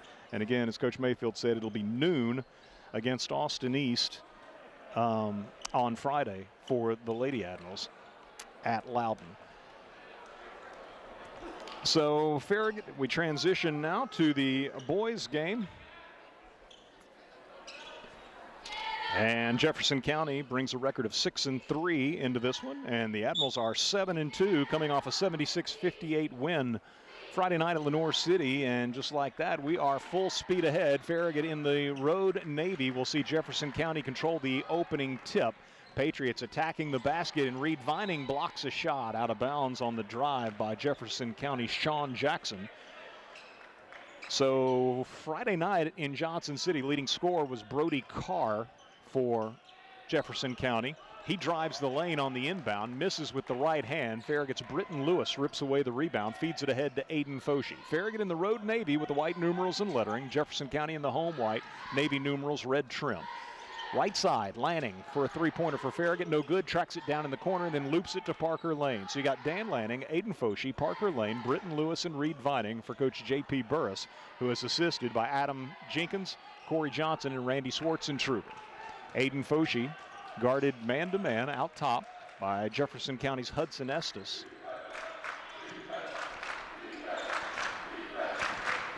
Britton Lewis now with the ball, guarded by Caleb Franklin. Parker Lane pulls up left elbow, shoots over Franklin, no good, rims out. Franklin goes and gets the miss. Jefferson County in front court with the ball. Hudson Estes out top to Brody Carr. Left side, Sean Jackson. Now to Jeremiah Makua. Three-pointer put up out top is no good, but a rebound by Jefferson County. It's Brody Carr spinning in the paint and scoring with the left hand.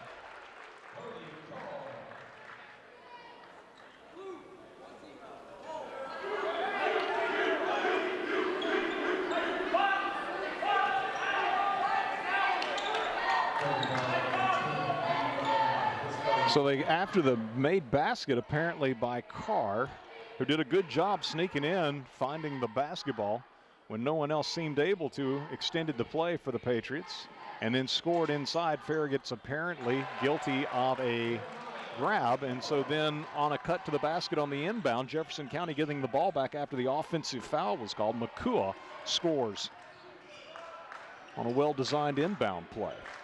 Dan Lanning, right side. Loops it left to Parker Lane. Parker into the paint, pulls up, back iron on the 14-footer. So Jefferson County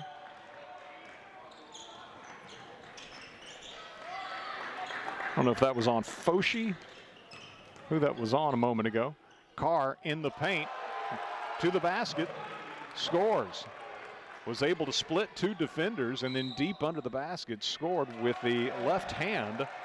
And so Carr, as I mentioned, he was the leading scorer Friday night at Science Hill as Jefferson County fell on the road 56-50 to team coached by former Admiral head coach John Higgins. But it was Carr leading the way. He's a Vanderbilt baseball signee, 6'2" senior. Coach Burris with Farragut trailing here early 6-0 using a 30-second timeout. Not a good start for the Admirals, and the two games that Farragut has lost this year, they fell behind early. Had a lot of ground to make up against Oak Ridge, and finally did so in the final minute. Caught up to the the Wildcats, but then Jefferson County last Tuesday won it on a three-pointer with less than 2 seconds remaining in the game. The other one that Farragut lost this year to Maryville, they fell behind big time in the first quarter and basically played them even the rest of the way, but just never could make up that early deficit.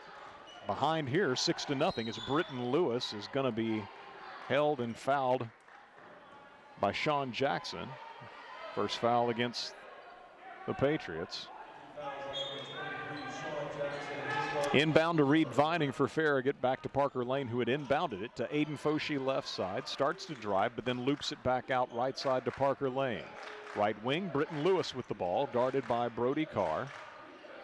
Lewis head fakes a three, drives the paint, leaves it off on the left baseline with Reed Vining. Shot won't go. Hudson Estes with the rebound. Also in double figures Friday night for Science Hill, Caleb Franklin had 12 and Jeremiah Makua had 10. Farragut was led in the win over Lenoir City. Actually, 3 Admirals had 17 points. Parker Lane, Dan Lanning, and Reed Vining.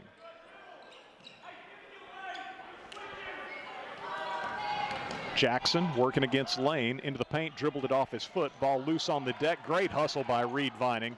Ball knocked loose again, and Britton Lewis comes up with it. Now Lewis is going to be fouled in rear court, and that'll be second foul on Sean Jackson. 2 fouls on Jackson, who had 7 points Friday night in Johnson City.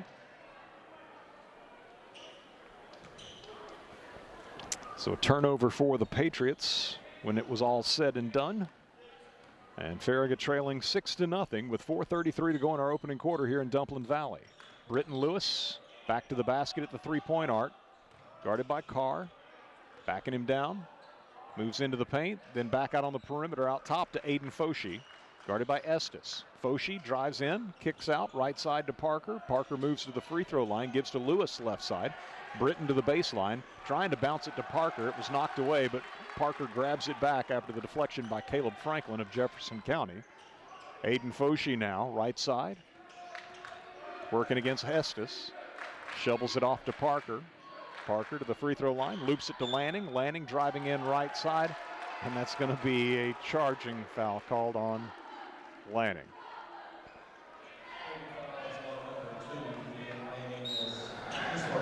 Well, 2 turnovers for Farragut, both of them offensive fouls. And Matthew Dickens checks into the ball game. Aiden Foshee out midway through our first quarter. Actually a little bit past the midway point. Farragut yet to get on the scoreboard. Jefferson County in front court leading 6-0. Ball in the hands of Hudson Estes, shadowed by Dan Lanning. Gives out top to Makua, guarded by Reed Vining. He walked, no call as he picked up his pivot foot. Left side it goes to Brody Carr. Carr working against Britton Lewis into the paint, picks up his dribble. How about 3 seconds? Loops it back out top. Driving into the lane, Carr with a tough shot over Britton Lewis and won't go. Ball's knocked loose, and coming out of there with it, Dickens. Dickens for Farragut. Back to Lanning. Lanning driving into the paint, kicks right side, Parker Lane. Three-pointer, good. Parker gets Farragut on the board. Eric Robison, perhaps Robeson, into front court for Jefferson County. Number 0 on their roster, a senior. Gives off right side, and in front of the Farragut bench, they're going to say steps taken by Hudson Estes as Daniel Lanning applies the pressure. So Jefferson County with its second turnover. 2:56 to go. Opening quarter here at Jefferson County in our boys game. The Lady Admirals victorious 55-35, and Farragut won the boys JV game 55-53. Britton Lewis, left side, working against Carr. Lost his dribble, ball's loose on the deck and knocked out of bounds. Lewis appeared to be hammered, no foul call. And into the ball game, Grant Arnold for Jeff County, replacing Jeremiah Makua. And they'll say that that was off of Farragut out of bounds, and so that's a turnover. Farragut's third. Patriots with the ball. Caleb Franklin working against Matthew Dickens, leaves it off with Carr left side. Grant Arnold shoot the three from out top and hits it. the big man. Knocks down the three. And then Farragut committed a turnover of some sort. Actually shielded a bit, didn't see exactly what transpired, but it's Jefferson County's ball, leading 9-3. After the three-pointer by Arnold and then turnover by the Admirals. Farragut's fourth. Carr, right side, puts it up off the window and scores. Brody Carr has been a handful, 6 points. Tough in the paint. He's given Jefferson County an 11-3 lead. Dan Lanning on the baseline. Shot up off the window from a tough angle. Good. Dan Lanning, much needed basket for the Admirals. They trail 11-5. 1:42 to go first quarter. In the front court, Hudson Estes all the way to the rack. And they'll call a charge. Is taking it for Farragut is Britton Lewis. Lewis, good position. And Estes with the player control foul. And third turnover for the Patriots. He'll check out of the game. Jefferson County's got Carr and Arnold to go along with Robeson. Lanning penetrates, got in close, and just dumps it off to Reed Vining for an uncontested layup. Nicely set up by Lanning, and Vining with his first basket. Jefferson County in front court leading 11-7. Arnold with the ball, big guy out top, dribbles it right. Gives off to Caleb Franklin. He'll shoot a three. Short. Long rebound. Reed Vining beats everyone to it, then gives it off to Dan Lanning. 1:05 to go first quarter. Lanning in front court. Driving through the paint. Right hand. Missed it, and then it's going to glance off of Dan out of bounds. Even minute remaining in our first quarter. Jefferson County with the ball and a 4-point lead, 11-7. Brody Carr with 6 for the Patriots. Grant Arnold with 3, Jeremiah Makua with 2. Jefferson County losing a handle on the basketball, but it's going to go off of Farragut out of bounds. Admirals, meanwhile, have got 3 from Parker Lane, 2 from Reed Vining, 2 from Dan Lanning. Patriot ball underneath its own basket, right baseline. Inbounding Robeson. Into Arnold. Arnold backing down Reed Vining, and Vining reaches around, strips the ball loose, picked up by Britton Lewis. Nice play by Vining, ahead to Dickens. Dickens can hit at the rim.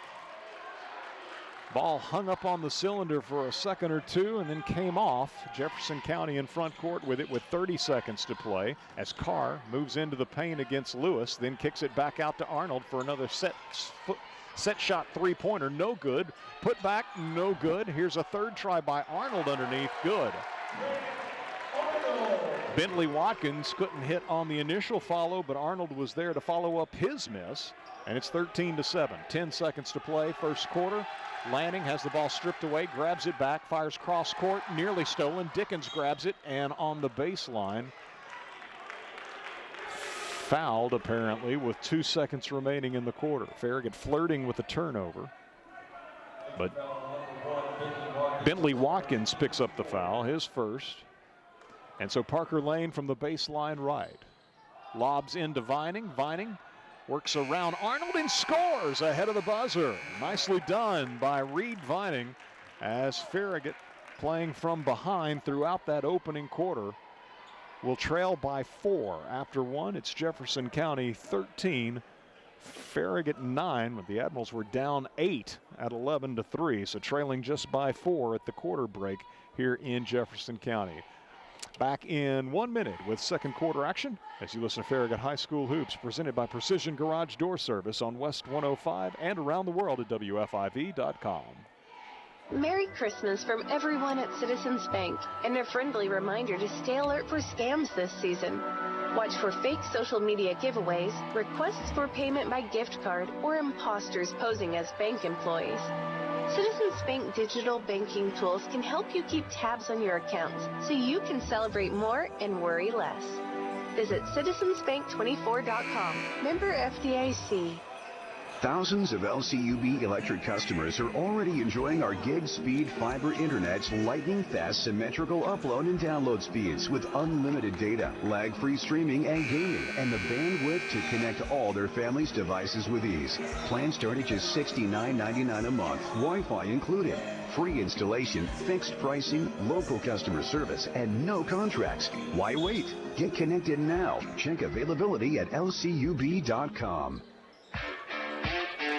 Farragut with the first possession of the second quarter against a Jefferson County zone. A pass stolen away by Carr, driving in front court. Matthew Dickens grabs it back for Farragut, picks the pocket. Farragut ahead. Parker Lane to Reed Vining in transition. Vining lays it up and in. Admirals come out ahead on the exchange of turnovers as Vining scores in transition. Here's Carr attacking the basket at the other end for Jefferson County. Misses. Vining with a rebound. Ahead to Lewis. In turn ahead to Parker Lane. And now he'll settle Farragut into its half-court offense as he gives to Matthew Dickens. Off to Britton Lewis, Reed Vining, and Dan Lanning, the others on the floor for Farragut. Lewis hits the deck hard, and you've got a foul on Jefferson County's Grant Arnold. He is first. Arnold checks out of the game. Farragut's Reed Vining, Dan Lanning out of the game.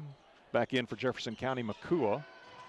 Lewis driving the baseline on the inbound, scores at the rim, and a foul as well. And so Lewis exploding on the baseline after taking the inbound feed and was fouled from behind by Makua. So Lewis a chance at a three-point play as Farragut has tied this game after trailing 11-3. It's now 13-13. And Lewis with the free throw, rims out. Then it's going to be off of Jefferson County. They said it's off of Farragut. It's that same official. So he said it was off Farragut. The Admirals with a steal on in the press. And then Parker Lane is going to be fouled. Matthew Dickens with his second takeaway since entering the game. And a foul on Bentley Watkins following the Jefferson County turnover. Parker Lane hacked as he goes to shoot after receiving the pass from Dickens, who again had come up with the theft. So here's Parker with a free throw, good. Farragut has gotten into the ball game. Number 4, Connor Everly, 6'1", junior, joining Dickens, Lewis, Foshi, and Parker Lane, who at the free throw line cans them both. 5 for Parker. Farragut leads 15-13.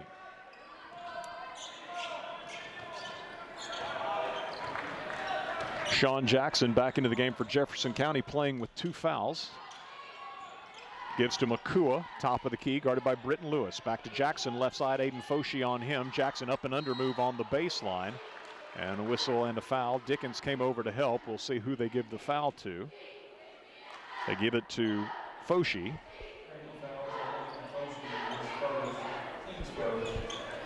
It's the first on Foshi. And shooting the free throws, Sean Jackson. Standout football player for the Patriots. 6'1" senior with a free throw, no good, rims out. Matthew Dickens, Britton Lewis get breathers.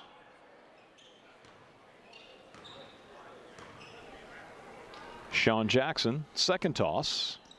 Good. He hits 1 of 2. That's his first point tonight. It's 15-14. Farragut by 1. Aiden Foshi, Dan Lanning, Connor Everly, Reed Vining, Parker Lane on the floor for Coach J.P. Burris. Parker Lane working against Bentley Watkins. Gives to Aiden Foshi, matching up on him, Brody Carr. Back to Parker, got a step all the way to the basket, driving the right baseline, scores. Parker takes Watkins to school, and Parker's got 7. Farragut by 3, 17-14.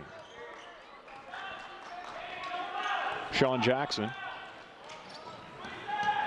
Farragut sends 2 players on Estes as he dribbles right. Everly now matched up on Estes. Open down low, Makua recovering. Vining blocks his shot, then knocked the ball loose, and they call Vining for a foul afterwards. Reed Vining, great block shot.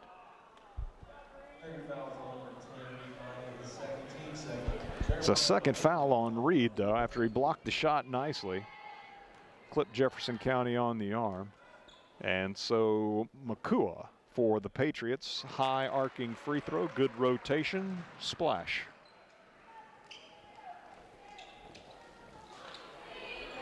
Makua has 3. Jefferson County 2 of 3 from the foul line. As Makua with his second toss. Too strong. Vining the rebound.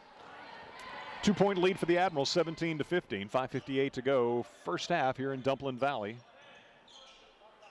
Aiden Foshee, three-pointer out top, no good. Connor Everly keeps it alive, deflected it to Dan Lanning, missed inside. Everly gets a deflection, shovels it back out to Parker Lane, and Farragut resets the half-court offense. Matthew Dickens for Farragut, as well as Britton Lewis at the scorer's table. Meanwhile, Dan Lanning gives to Parker Lane out top. Parker working against Watkins, can beat him, drops it off in the corner to Foshee. Foshee right side Lanning, three-pointer is flat and comes off the front of the rim, rebounded away by Brody Carr of Jefferson County. Sean Jackson in front court for Jefferson County, picked up by Dan Lanning. Shut down on a drive at the free throw line, backs it out. 5:14 to go first half with the ball. Watkins left side, guarded by Parker Lane, off to Carr. Connor Everly on him. Carr to the free throw line, to Makua. He'll drive the paint. Shot up is good over Everly. Makua with the basket. He's got 5, and we are tied at 17. Farragut in front court. Parker Lane drives, gives to Everly, left side. Out top, Lanning. Now Foshee, three-pointer, right side. Good. Aiden Foshee reins in a 3 from out top, right side.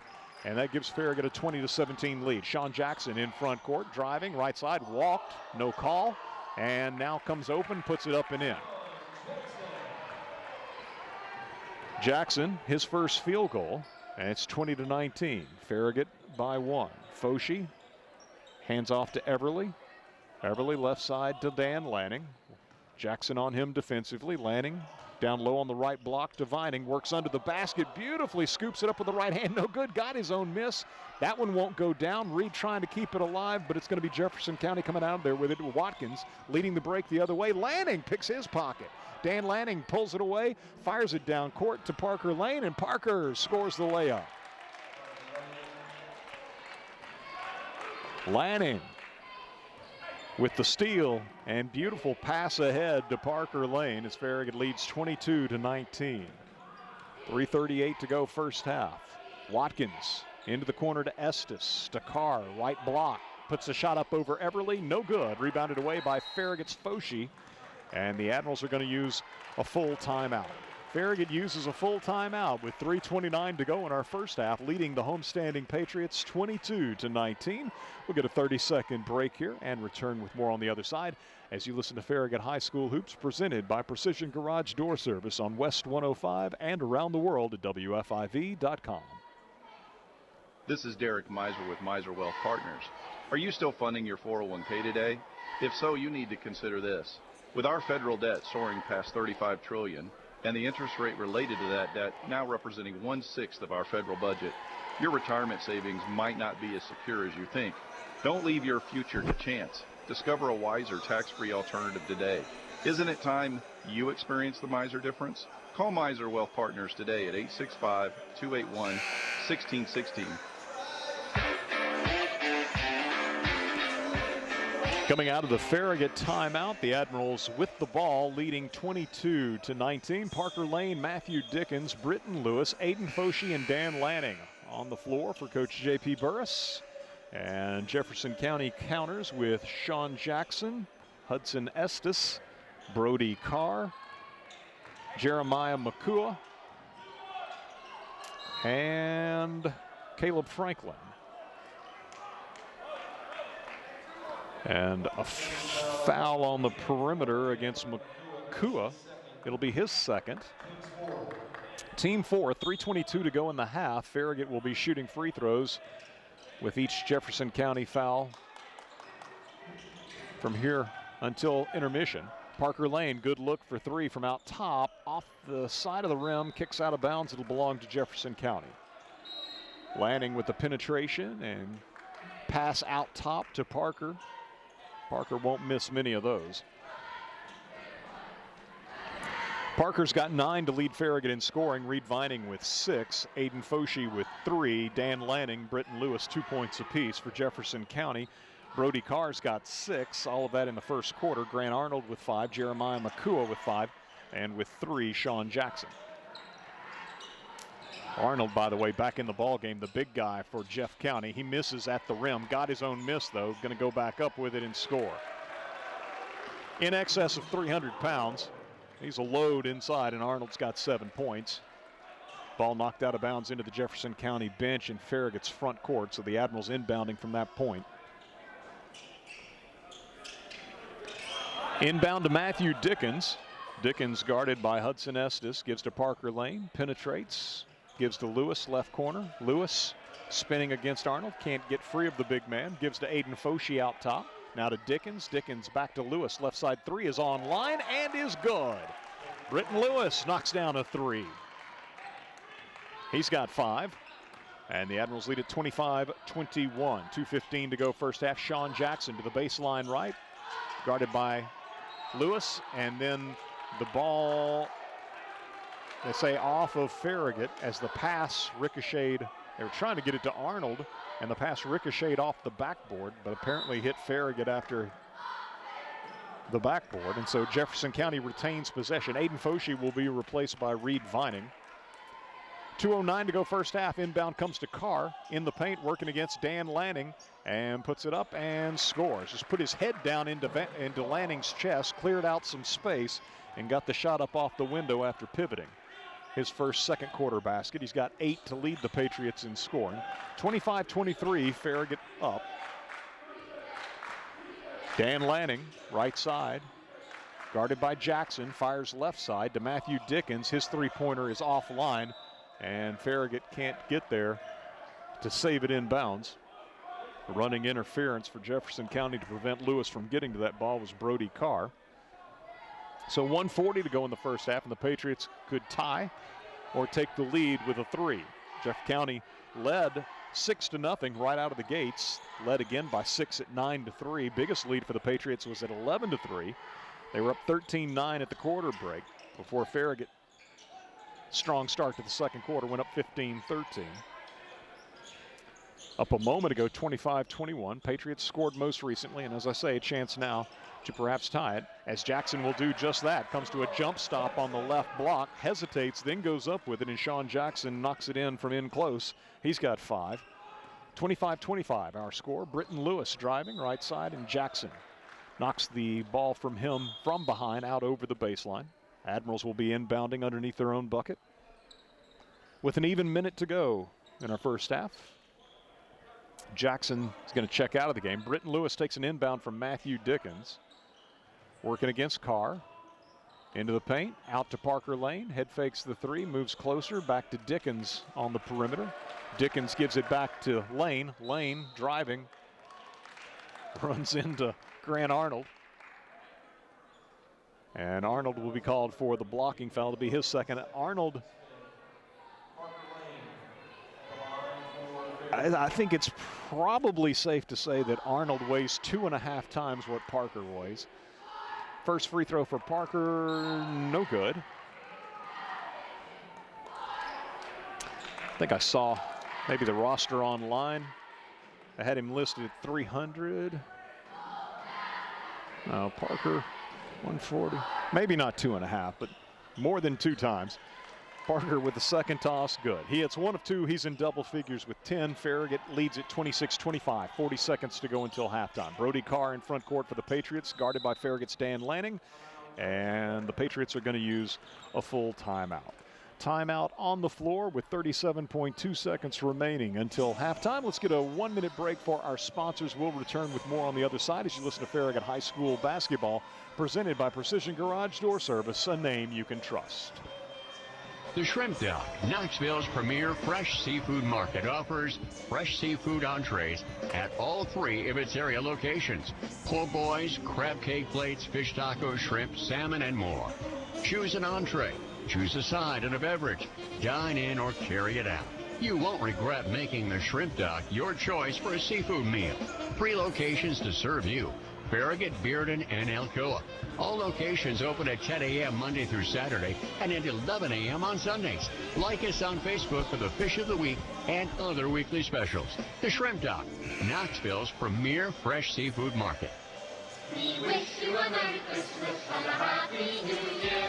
Hey, it's Matthew at Bryan Insurance Group. We want to wish everyone a Merry Christmas and Happy New Year. And if you want to start the year off right, reach out to us at bryaninsurance.com. 26-25, Farragut leading by 1 as Jefferson County will have the ball coming out of the timeout, side front court across the way with 37 seconds to play in our first half. Admirals come in 7-2, Jefferson County 6-3. Patriots jumped out to an early lead, but the Admirals have had the upper hand here in the second quarter. Jefferson County, chance as the final seconds of the first half winding away without the Admirals applying any pressure to Sean Jackson, who's dribbling them away out top. A chance for the Patriots to claim the lead going to the locker room. Ball goes to Carr. Gibbs left side three-point attempt by Estes will be no good. Farragut gets the tip. Britton Lewis ahead to Dan Lanning. Lanning shot on the run at the horn off the back of the rim, no good.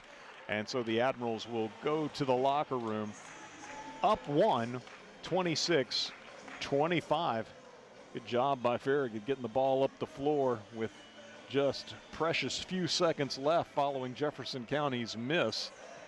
And Lanning almost got it to go on a running three-pointer off the right side, but a little too strong. And so we are at halftime with Farragut leading Jefferson County here at Jefferson County High School by a score of 26-25.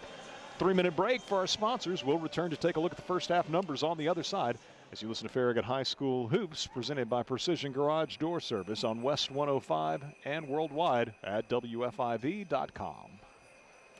WFIV 105.3 FM, Loudon, Farragut, Lenore City. You're listening to West 105. You never think about your garage door until there's a little... Uh-oh. Oh, no. Or even the occasional... Now that can be good. That's why the pros at Precision Garage Door Service are available same day with fully stocked trucks to fix it fast. So we can turn into... Oh my, wow. Precision's Garage Door Service, the name you can trust. Leaky pipes. Oh no! Toilets clogged. Oh crap! Don't freak out, just call us, problem solved. Okay. No job too big, no job too small. Oh, great. Repairs, installs, relax, we do it all. Valley Plumbing. Any plumbing issue, anytime. Call your Valley Plumbing professionals today at 865-351-0643 or visit valleyplumbingtn.com. That's valleyplumbingtn.com. Shop Farragut loves Farragut sports. From football to basketball to baseball and softball, we love supporting our hometown teams. We also love it when you shop Farragut and support our hometown businesses. You'll find everything you want when you shop Farragut. So support our local businesses and shop Farragut every day. We got the big box of mom and pops, so many groovy restaurants. Shop Farragut.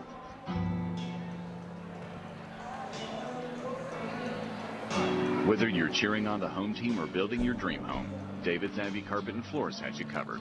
From engineered hardwood to luxury vinyl, elegant porcelain to natural stone, David's has the winning design for every room and a championship team ready to help you score the perfect floor. Locally owned and proud to serve our communities from locations in Farragut, Maryville, and Pigeon Forge. Visit David's Abbey Carpet and Floors in-store or online today, where the Admirals shop for floors. Banking should feel personal, and at Hearthside Bank, we make sure it does. With services designed for you, from everyday banking to complex loans, we're here when you need us.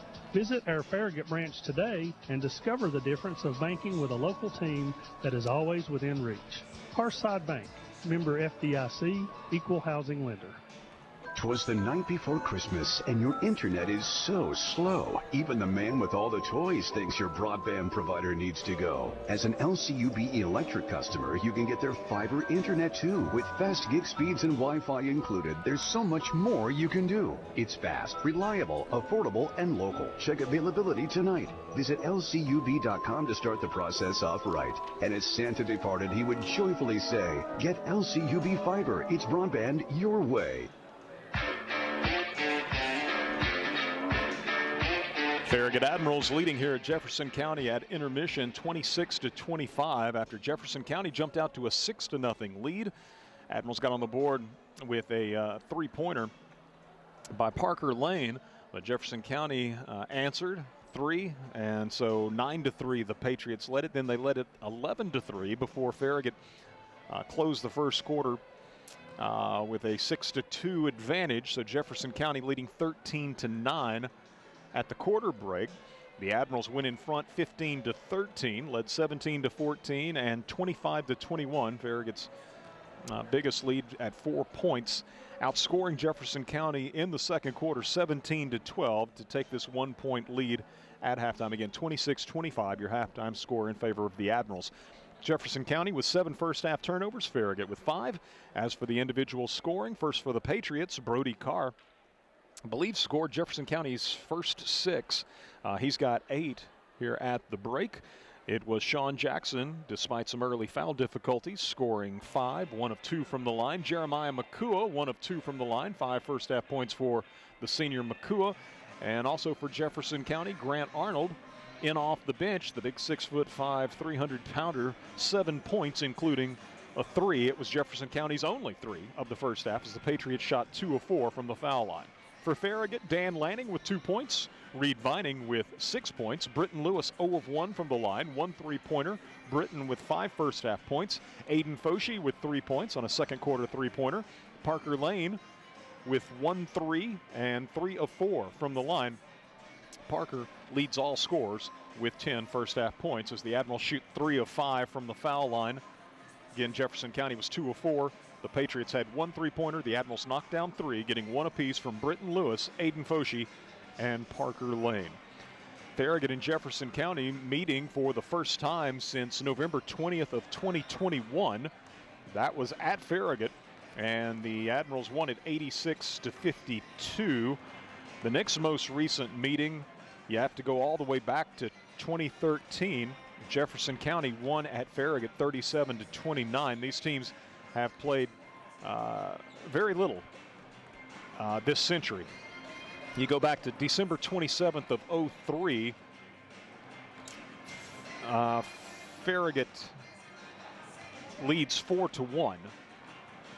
The last matchup here at Jefferson County between the programs was December 1st of 2012, a 46-37 victory for the Admirals. Earlier, it was the Lady Admirals with a 55-35 win. Strong second half for Coach Mayfield's Lady Admirals, led by KJ McNeely's 27 points tonight. Trinity Curry with 12. Pleased to talk with senior Anna Corum in the wake of the Farragut win, which was the Lady Admirals' 4th in a row, and sends them into finals week on a good note and a chance to continue that when they begin the pre-Christmas tournament over at Loudon on Friday. They will play at noon against Austin East. So, again, no video stream tonight, not a live stream. Jefferson County would not allow that, but it is being filmed and will be made available immediately after the games conclude tonight on 105.3 WFIV's YouTube channel. And meanwhile, of course, we've got it all for you here on 105.3 WFIV and around the world, WFIV.com. Admirals leading 26-25 at the break, led by Parker Lane's 10 points. Let's get a 3-minute break for our sponsors, and we'll return on the other side with third quarter action as you listen to Farragut High School Hoops, presented by Precision Garage Door Service, a name you can trust. Merry Christmas from everyone at Citizens Bank, and a friendly reminder to stay alert for scams this season. Watch for fake social media giveaways, requests for payment by gift card, or imposters posing as bank employees. Citizens Bank digital banking tools can help you keep tabs on your accounts so you can celebrate more and worry less. Visit citizensbank24.com. Member FDIC. Where do you go for shrimp straight from the Gulf, wild salmon, and the best clam chowder in the South? The Shrimp Dock, Knoxville's premier fresh seafood market. The Shrimp Dock has fish delivered from the Atlantic, Pacific, and Gulf multiple times per week. Whether it's fish on the grill for two or a shrimp boil tailgate party for family and friends, the Shrimp Dock is your home for fresh seafood and shellfish. 3 locations to serve you: Farragut, Bearden, and Alcoa. All locations open at 10 a.m. Monday through Saturday and at 11 a.m. on Sundays. Like us on Facebook for the Fish of the Week and other weekly specials. The Shrimp Dock, Knoxville's premier fresh seafood market. We wish you a Merry Christmas and a Happy New Year. Hey, it's Matthew at Bryan Insurance Group. We want to wish everyone a Merry Christmas and Happy New Year. And if you want to start the year off right, reach out to us at bryaninsurance.com. This is Derek Miser with Miser Wealth Partners. Are you still funding your 401k today? If so, you need to consider this.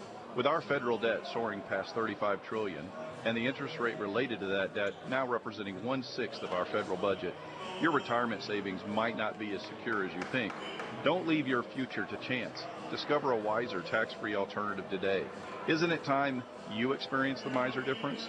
Call Miser Wealth Partners today at 865-281-1616. Hey folks, you're Dennis with Ted Russell Nissan. Is your old car slipping, dripping, skipping, rocking, knocking, or even wrecked with a bad Carfax? It don't matter. At Ted Russell Nissan, if it'll drive, it's worth $5,500. And that's toward to purchase any new in-stock Nissan. Merry Christmas and a Happy New Year from everybody at Ted Russell Nissan right here on Kingston Pike. This is Travis Redmond from the Pizza Kitchen. We are so proud of our Farragut athletes. Stop into PK to pregame on Friday nights and plan to return for singer-songwriter Saturday nights. We're located in the Logan Heights Shopping Center just a few miles east of Farragut High. You never think about your garage door until there's a little... Uh-oh. Oh, no. Or even the occasional... Now that can be good.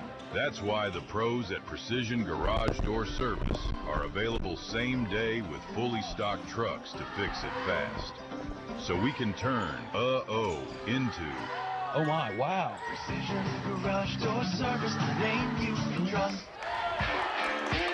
First possession of the second half to Jefferson County, and on a drive by Hudson Estes. Big block at the rim by Farragut's Reed Vining. So the Admirals with their first possession of the third quarter, leading 26-25. Dan Lanning off to Reed Vining, left corner, guarded there by Makua. Jeff County showed briefly a zone in the first half. Otherwise, both teams have been exclusively man. Britton Lewis with the ball out top. Head fakes a three, moves to the free throw line for the 15-footer, offline. Rebounded by Hudson Estes. Gives to Sean Jackson. Jackson in front court for the Patriots. Guarded by Dan Lanning. Makua goes inside to Carr. Carr, quick move. Britton Lewis blocks the shot. Reed Vining claims the loose basketball. Gives to Lanning. In front court to Parker Lane. Parker's going to be stripped. Carr with the steal. Carr in front court. Works around Foshi and scores at the rim.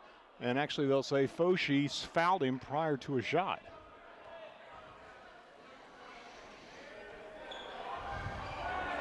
Second foul on Aiden Foshi.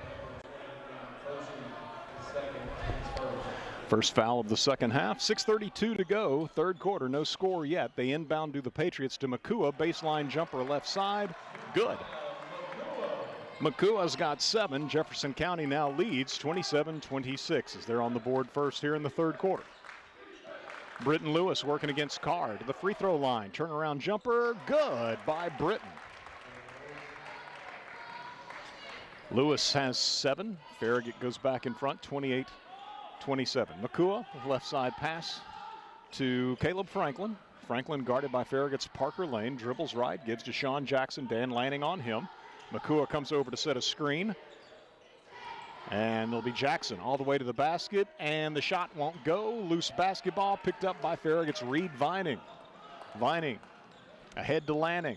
Lanning strong to the basket, off the window, no good. Rebounded away by Jackson. Jackson in front court to Makua. Makua puts up the shot, short. Lanning grabs it at the free throw line for Farragut, heads back the other way, and Makua will run over Lanning from behind.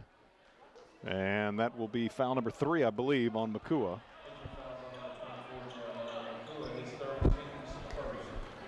First foul against Jefferson County this third quarter.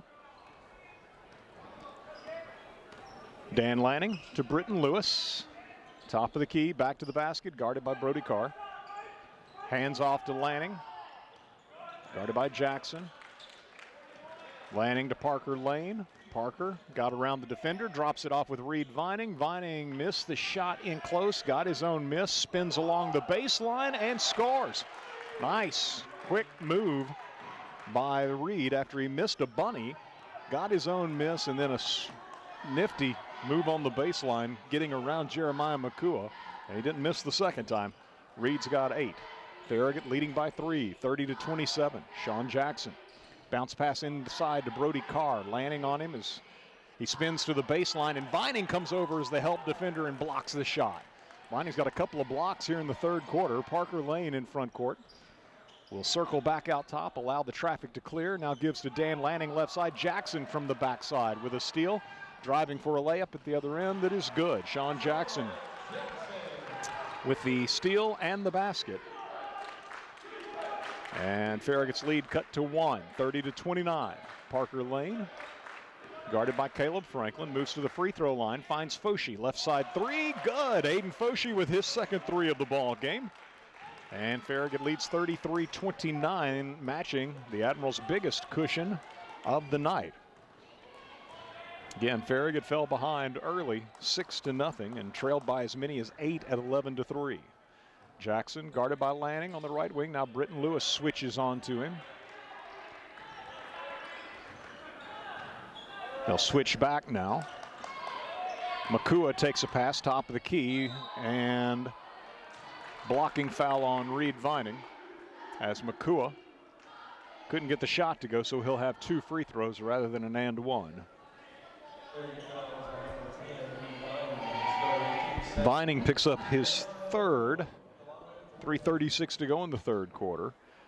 And Makua to shoot 2. Admirals are going to need Reed down the stretch, I believe. Toss good. So Matthew Dickens checks into the game for Aiden Foshi. Makua hit the free throw. He's 2 of 3 from the line now, and a second free throw coming for the Jefferson County senior. They list him at 6'6". Might be generous. Second free throw, no good. Vining the rebound. Gives to Lanning. Farragut leading by 3, 33-30. Parker Lane takes a pass from Lanning in the right corner. Out to Lewis, got around Carr, beat him to the rim, and scores the layup. Lewis, 9 points. Jefferson County, really no help defense after Lewis blew by Carr. 35-30, the Admirals leading. Makua driving on Vining, initiated the contact, missed the shot, couldn't pick up the foul on Vining. Lewis with the rebound, gives to Lane, loops it in front court in the left corner to Matthew Dickens. Now to Lanning. Britton Lewis to Parker Lane, right side 3 for Parker, back rim, ball loose, picked up by Jefferson County, and Lanning nearly had a steal, and Jefferson County able to get a timeout before Farragut can tie up Jackson on the floor. So Jefferson County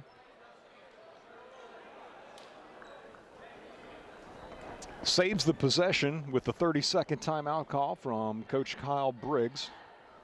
I don't believe I ever mentioned that he is assisted by Cliff Briggs, Tommy Griffin, and Aaron Ryan.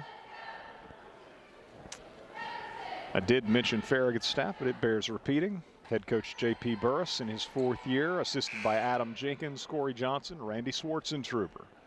Admirals up 35-30, but Jefferson County with the ball. 2:45 to play in our third quarter.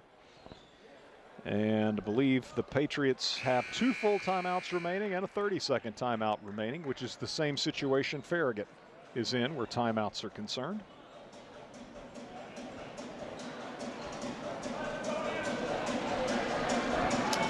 Reed Vining, Dan Lanning, Matthew Dickens, Britton Lewis, and Parker Lane for Farragut. And for Jefferson County, Hudson Estes, Sean Jackson, Caleb Franklin, Brody Carr, and Grant Arnold.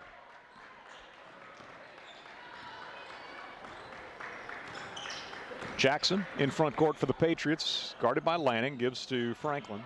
Franklin to Carr, right side of the paint. Gets it off at the free throw line to Arnold. Hadn't used his dribble yet. Back to the basket. Now he bounces it a couple of times. Trying to work into the paint. And Matthew Dickens nearly had a steal, but saving it on the deflection. Hudson Estes for Jefferson County returns the ball to Sean Jackson out near midcourt. 2:10 to play. Inside Jackson cutting and then passing through the lane to the big man. Arnold puts it up with the right hand off the back block. Rebound by Jefferson County. They give it back to Arnold again, this time from right in front. Missed. Ball's loose. Farragut comes up with it. It's going to be Matthew Dickens firing ahead to Parker Lane. Back to the trailing Dickens. Now to Reed Vining at the top of the key. Reed will leave it off with Dan Lanning. Lanning working to the right baseline. Picks up his dribble. Back to Dickens. Dickens on the perimeter. Gives out top to Parker Lane. Now to Lanning, right wing. Out top, Britton Lewis tries a 3. No, and that's going to be off the foot of Jefferson County and out of bounds. Bentley Watkins checks into the ball game for Jefferson County, replacing Hudson Estes. 1:32 to go, third quarter. Farragut by 5 with the ball underneath its own basket. Matthew Dickens inbounds, gets it back on a handoff from Reed Vining, but misfires on a 3 from the left corner. Rebounded away by Jackson. Jackson in front court for Jefferson County. Down the right side of the lane. Shot up, no good, and out of bounds. Reed Vining, good job just going straight up to contest the shot. So no foul on Vining, who's playing with 3. Jackson gives in quickly to Carr. Carr right in front, scores. That was too easy. Carr's in double figures. Farragut leads by 3, 35-32. Dickens to the right baseline. Then back out high to Lanning. Left side Parker Lane penetrates, gives to Lewis on the left wing. He'll move to the free throw line, drops it down low under the basket to Vining. Can't find anywhere to shoot. And they say he walked.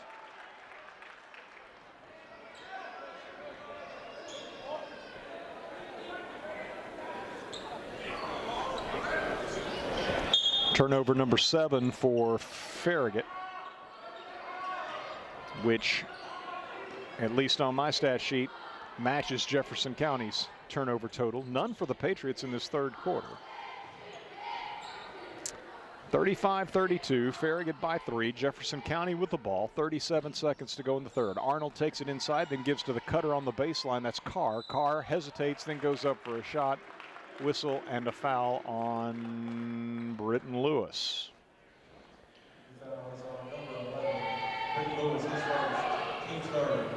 Third foul on Farragut this quarter. And the lefty, Brody Carr, senior, with a free throw, his first of the night, good.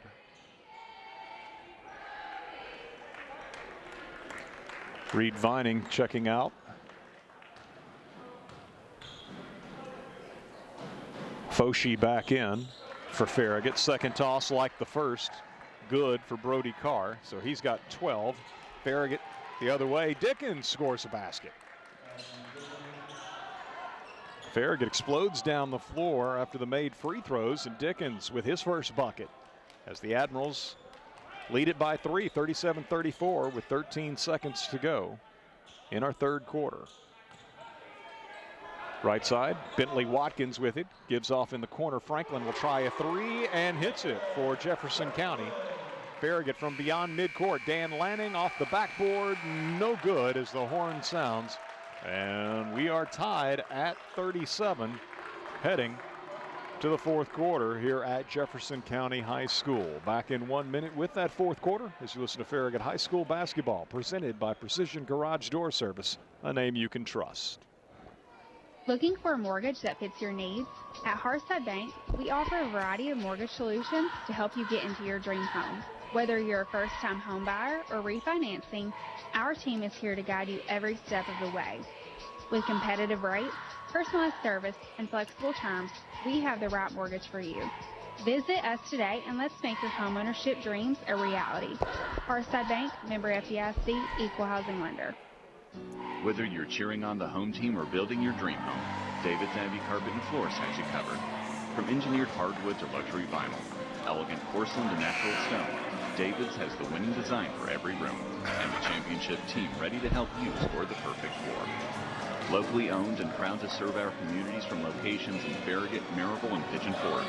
Visit David's Abbey Carpet and Floors in-store or online today, or the Admirals shop for floors.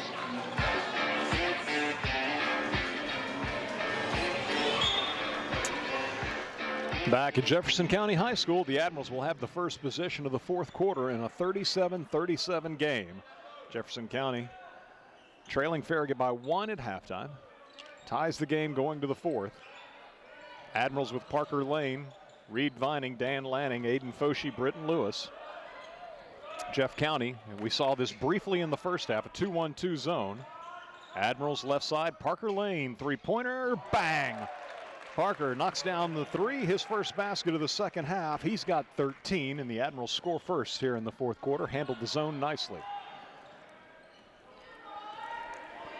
Sean Jackson picked up by Dan Lanning, man-to-man.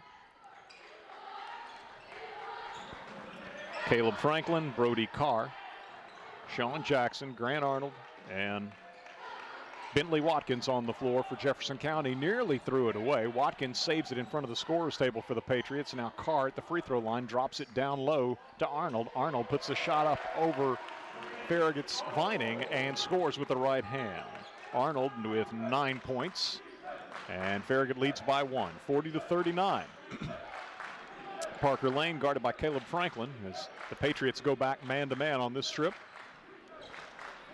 which is what they've played probably 95% or more of the game. Lewis driving along the right baseline, too deep to shoot. Loops it back out top to Dan Lanning. Left side now to Parker Lane. Parker to Dan, right side. Lanning on the baseline to Reed Vining. Vining with Arnold behind him. Loops it back to Parker, who asks for a screen. Goes left, gives to Britton Lewis. Britton working against Carr in the paint, and the ball's deflected away.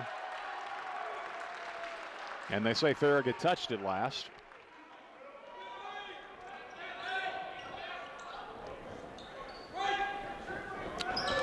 That'll be turnover number 8 for the Admirals.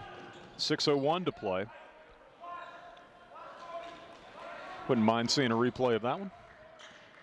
Got a feeling it was the Patriots who touched it last. Jackson and Lanning bodying up to one another on the way into front court. And they will call Lanning for the foul. Coach Burris pointing out that Jackson, the forearm extension on Lanning, even leaning into him. But Lanning picks up the foul. It'll be his second and the first of the fourth quarter. Jefferson County with the ball under its own basket. Jackson to inbound. In it comes to Carr, guarded by Lewis. Works into the paint, puts it up with the left hand and scores. Brody Carr's got 14 to lead Jeff County. Farragut in front court now, trailing by 1 as Britton Lewis penetrates, gives to Aiden Foshee. Left side three, and it's going to stick between the rim and the backboard. So that'll go over to Jefferson County.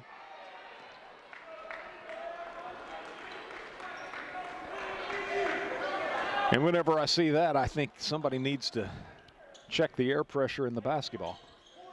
41-40. Patriots by 1 and with the basketball. Matthew Dickens to the scorer's table for the Admirals. Jackson, left side for Jeff County, penetrates, gives in the corner. Three-pointer is going to be no good by Bentley Watkins. Outlet pass from Parker Lane, nearly thrown away, and Lanning and Carr both going up for the basketball.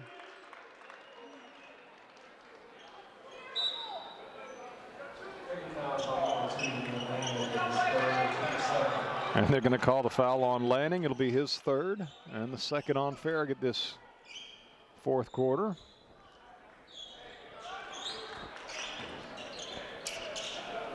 It'll be turnover number 9 for the Admirals.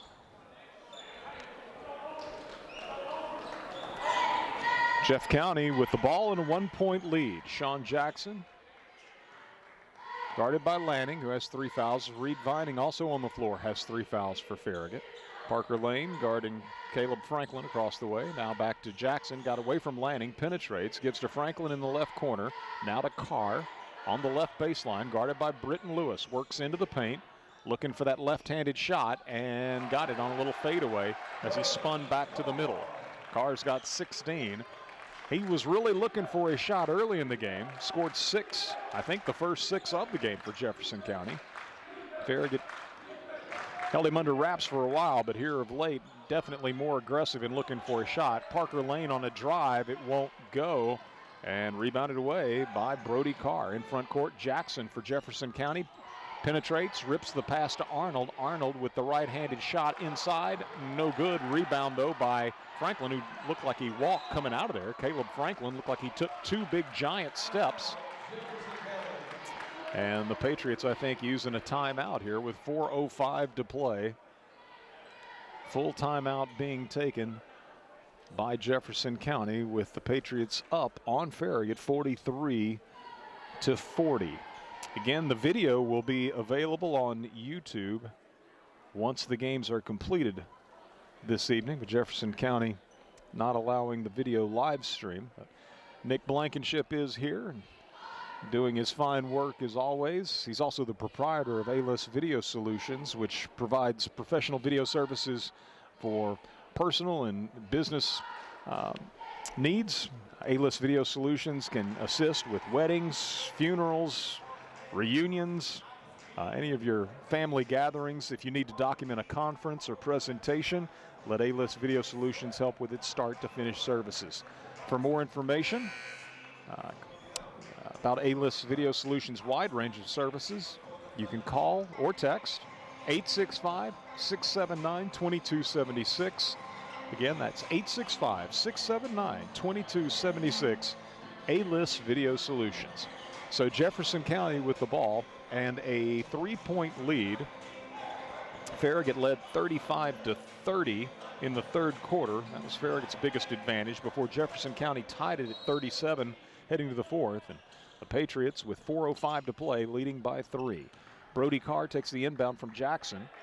Pivots, can't get a shot off against Britton Lewis. Left corner 3 will be no good. Ball loose and picked up by Farragut's Matthew Dickens. Gives to Reed Vining. Vining leading the break. Ahead to Britton Lewis. Lays it up and in. And they call a charge.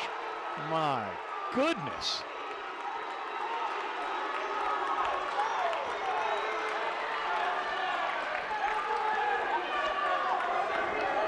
Lewis is called for the offensive foul.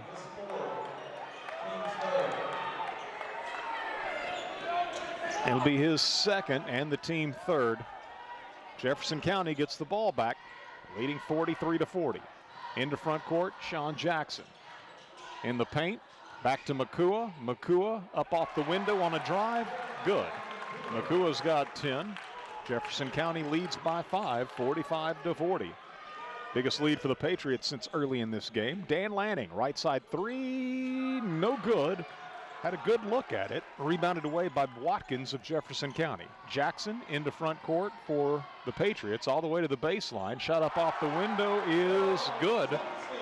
So Jackson's got 9, and it's 47-40.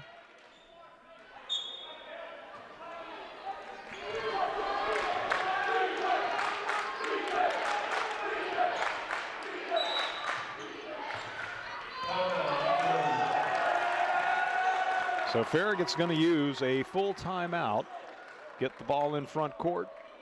Coach Burris calls a timeout, and as much as anything, I think where you had the momentum shift here. Farragut on the break, and Britton Lewis makes the basket, but he's called for charging. It should have been an and-one opportunity. Obviously missed call. And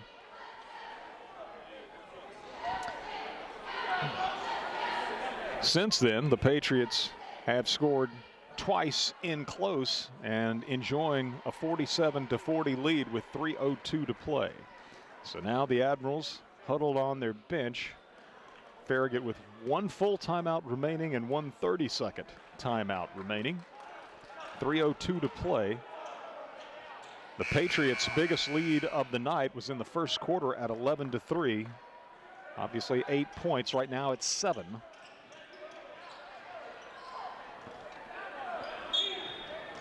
A 10-3 advantage for Jefferson County in this fourth quarter. 3:01 remaining as Matthew Dickens gives to Britton Lewis. Lewis to Parker Lane, left side, working off Reed Vining's screen. Jefferson County does a good job, shuts that down. So out to Lewis. Lewis driving right to the baseline, reverses, gives to Parker. Wide open look for three. Good. Parker Lane's got 16. The Admirals closed within 4. Inbound feed comes to Bentley Watkins. Watkins up the right side in front court for the Patriots. Gives to Carr on the right wing, guarded by Britton Lewis. Carr working the baseline, now back to the middle of the court. Farragut doubles with Reed Vining. Shot up, no good. And they call a foul on Vining. Vining reaching in, called for a foul. It'll be his 4th. And so Carr to shoot a couple. The first is good. He's 3 of 3 from the line tonight. 17 points to lead the Patriots, to lead all scorers. Farragut being led by Parker Lane, who has 16. Carr gunning for 18. Can't get it. Rims out. Rebounded away by Reed Vining. Given to Lanning. Farragut trails 48-43. 2:15 to play. Lewis, right side, Matthew Dickens. Dickens guarded by Watkins. Over to Parker Lane, left side. Parker working the baseline, fires it back out top to Dickens. Dickens bounces it to Britton Lewis between the circles. Vining sets a high screen. And they just called Vining for the offensive foul on the screen. And so he has fouled out of the ball game.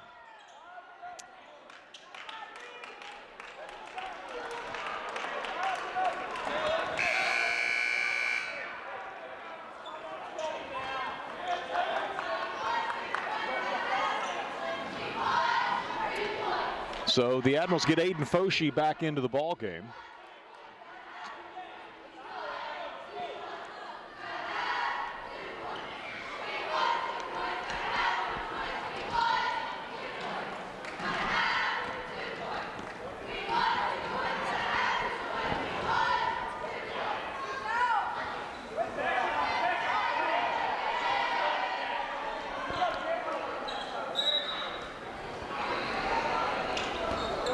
Jefferson County, after the officials have a word with Coach Burris with the ball, leading by 5. Ball's lost in rear court. Jackson grabs it back. Jackson across the timeline, double teamed, and a timeout is going to be used by Jefferson County. It'll be a full timeout, so the Patriots should have 1 full remaining and 1 30-second remaining. Farragut, likewise, 1 full and 1 30. 1:40 to play, and the Admirals trailing 48-43. Jefferson County's going to have the ball side front court. The 14th annual Farragut High School Athletic Hall of Fame banquet coming up Saturday, February 7th at 5 o'clock in the school commons. This year's honorees include legendary Farragut football coach Eddie Courtney. Came on as an assistant in 1977 and became the head coach in '96, retired in 2023. But Coach Eddie Courtney headlines this year's class, which also includes Drew Burnett, Harrison Eldridge, Katie Green, Anna Miller, Cole Strange, James Thomas, Bailey Williams, and Sarah Yeager. The Service Award inductees will be Michelle Brosette and Richard Huff. So make plans to attend the 14th Annual Farragut High School Athletics Hall of Fame Banquet, Saturday, February 7th at 5 o'clock in the school commons. Brown Bag, no doubt, will again be catering the event. Jefferson County with the ball coming out of the timeout. Right side, Caleb Franklin with it, guarded by Farragut's Aiden Foshee. Baseline cut, Carr comes open and lays it up and in. Brody Carr with 19. Good look from Franklin on the assist. And it's a 7-point lead again for Jefferson County. Farragut three-pointer. Aiden Foshee knocks down the three from the right wing. Foshee's third three of the ball game, and with minute 16 to play, that gets it back to a 4-point game as Coach Burris immediately asked for a 30-second timeout. So Farragut with one timeout remaining. Jefferson County with two. And the Patriots with the ball leading 50-46. Reed Vining has fouled out.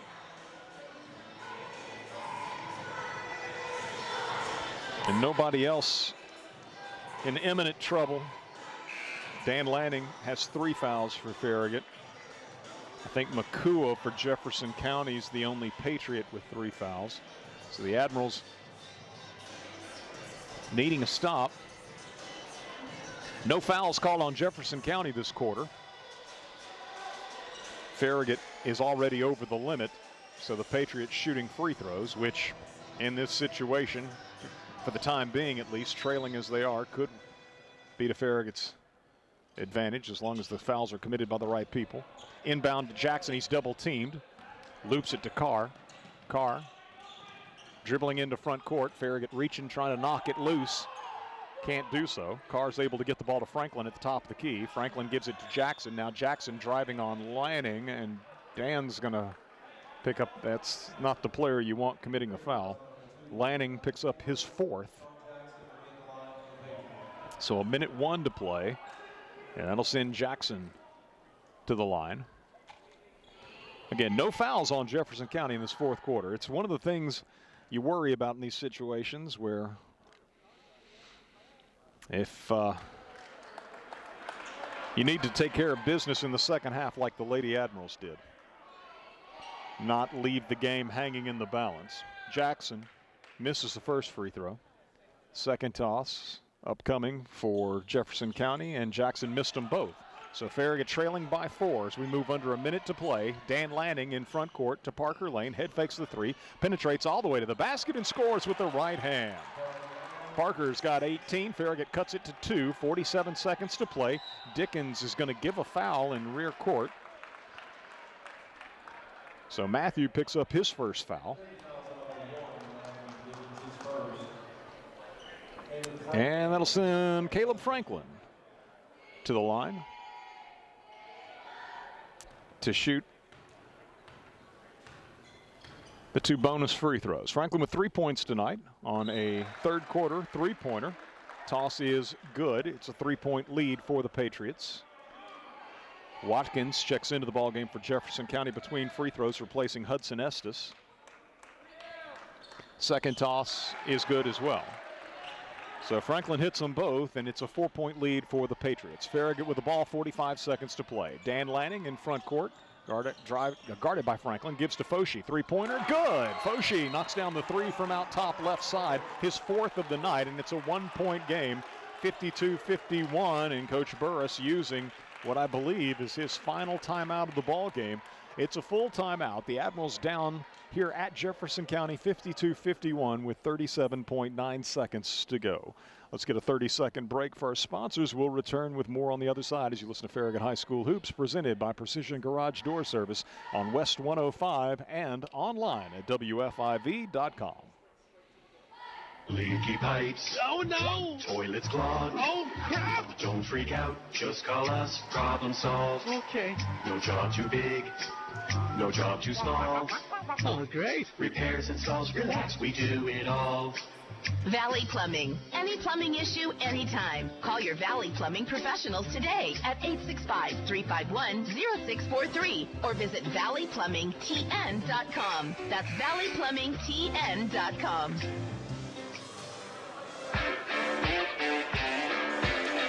Farragut returning to the floor with Parker Lane, Matthew Dickens, Britton Lewis, Aiden Foshee, and Dan Lanning, trailing Jefferson County 52-51. 37.9 seconds to play. The Patriots with the ball facing a Farragut press. Inbounding for Jefferson County will be Caleb Franklin.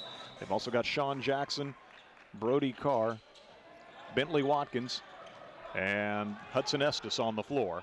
Carr spins into front court for Jefferson County, into the paint with the left hand all the way to the basket and scores.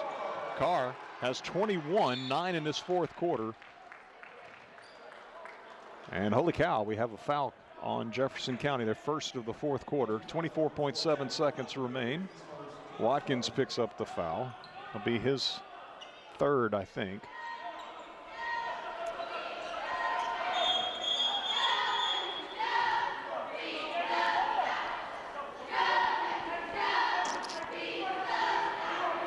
Robeson checks into the ball game for Estes. Didn't look like he was in the scorer's table in time for that, but they permit it. So Farragut trailing by 3, 54-51, and a foul given by Robison.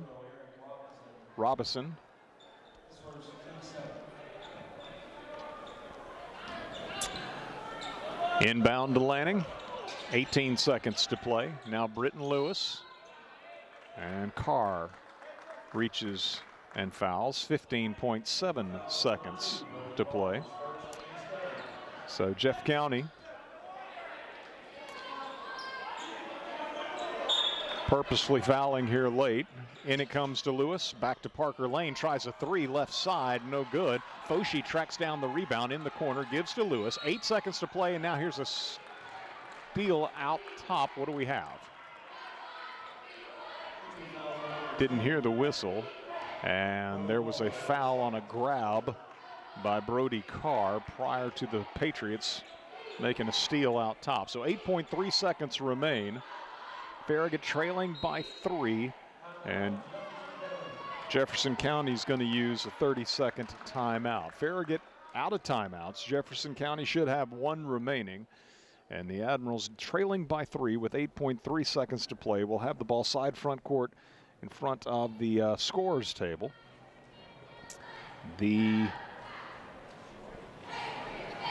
I'd like to tell you who has the possession arrow. Let's see, there it is on the scoreboard. It's the possession arrow is to Farragut. Possession arrow is to Farragut. But again, the Admirals are out of timeout. So they got to get the ball in bounds here. Coach Burris cannot save them with a timeout if they can't get the ball in bounds. The fouls that Jefferson County has given has got Farragut now in a situation where they're shooting free throws with the next Jefferson County foul. So the Admirals needing a 3. Jefferson County no problem, of course, sending Farragut to the line. So the inbound comes to Britton Lewis. Back to Parker. Good look. Right side 3 off the side of the rim, and he was fouled. They came running at Parker. 2 defenders couldn't pull up in time, and it was Makua hitting Parker on the 3-point shot attempt. So 3 free throws coming here for Parker Lane with 3.8 seconds to play. Well-designed play. Got Parker a good look. First free throw, short.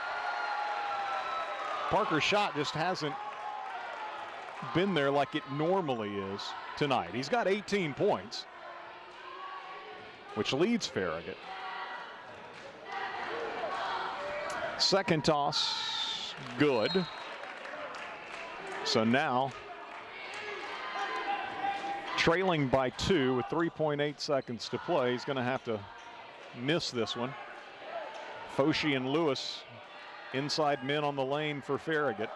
Lanning, and this is going to be off the front of the rim. Ball's loose. Farragut's Foshee comes up with it. Short jumper, no good at the buzzer. The Admirals had a golden opportunity to tie it at the buzzer as Parker Lane missed on a line drive off the front of the rim as he had to do. The ball was loose on the floor. Farragut picked it up but could not hit from in close. And Jefferson County will win at home tonight, 54-52, as Farragut falls to 7-3 on the season, and Jefferson County improves to 7-3 on the year. Let's get a 3-minute break for our sponsors. We'll return on the other side to take a look at the final numbers as you listen to Farragut High School basketball, presented by Precision Garage Door Service on West 105 and worldwide at WFIV.com. WFIV 105.3 FM, Loudon, Farragut, Lenoir City. You're listening to West 105. Merry Christmas from everyone at Citizens Bank, and a friendly reminder to stay alert for scams this season. Watch for fake social media giveaways, requests for payment by gift card, or imposters posing as bank employees. Citizens Bank digital banking tools can help you keep tabs on your accounts so you can celebrate more and worry less. Visit citizensbank24.com. Member FDIC.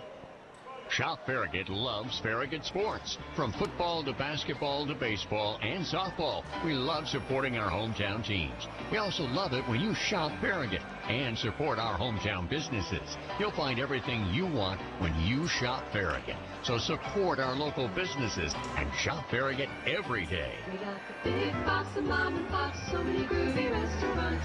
Shop Farragut.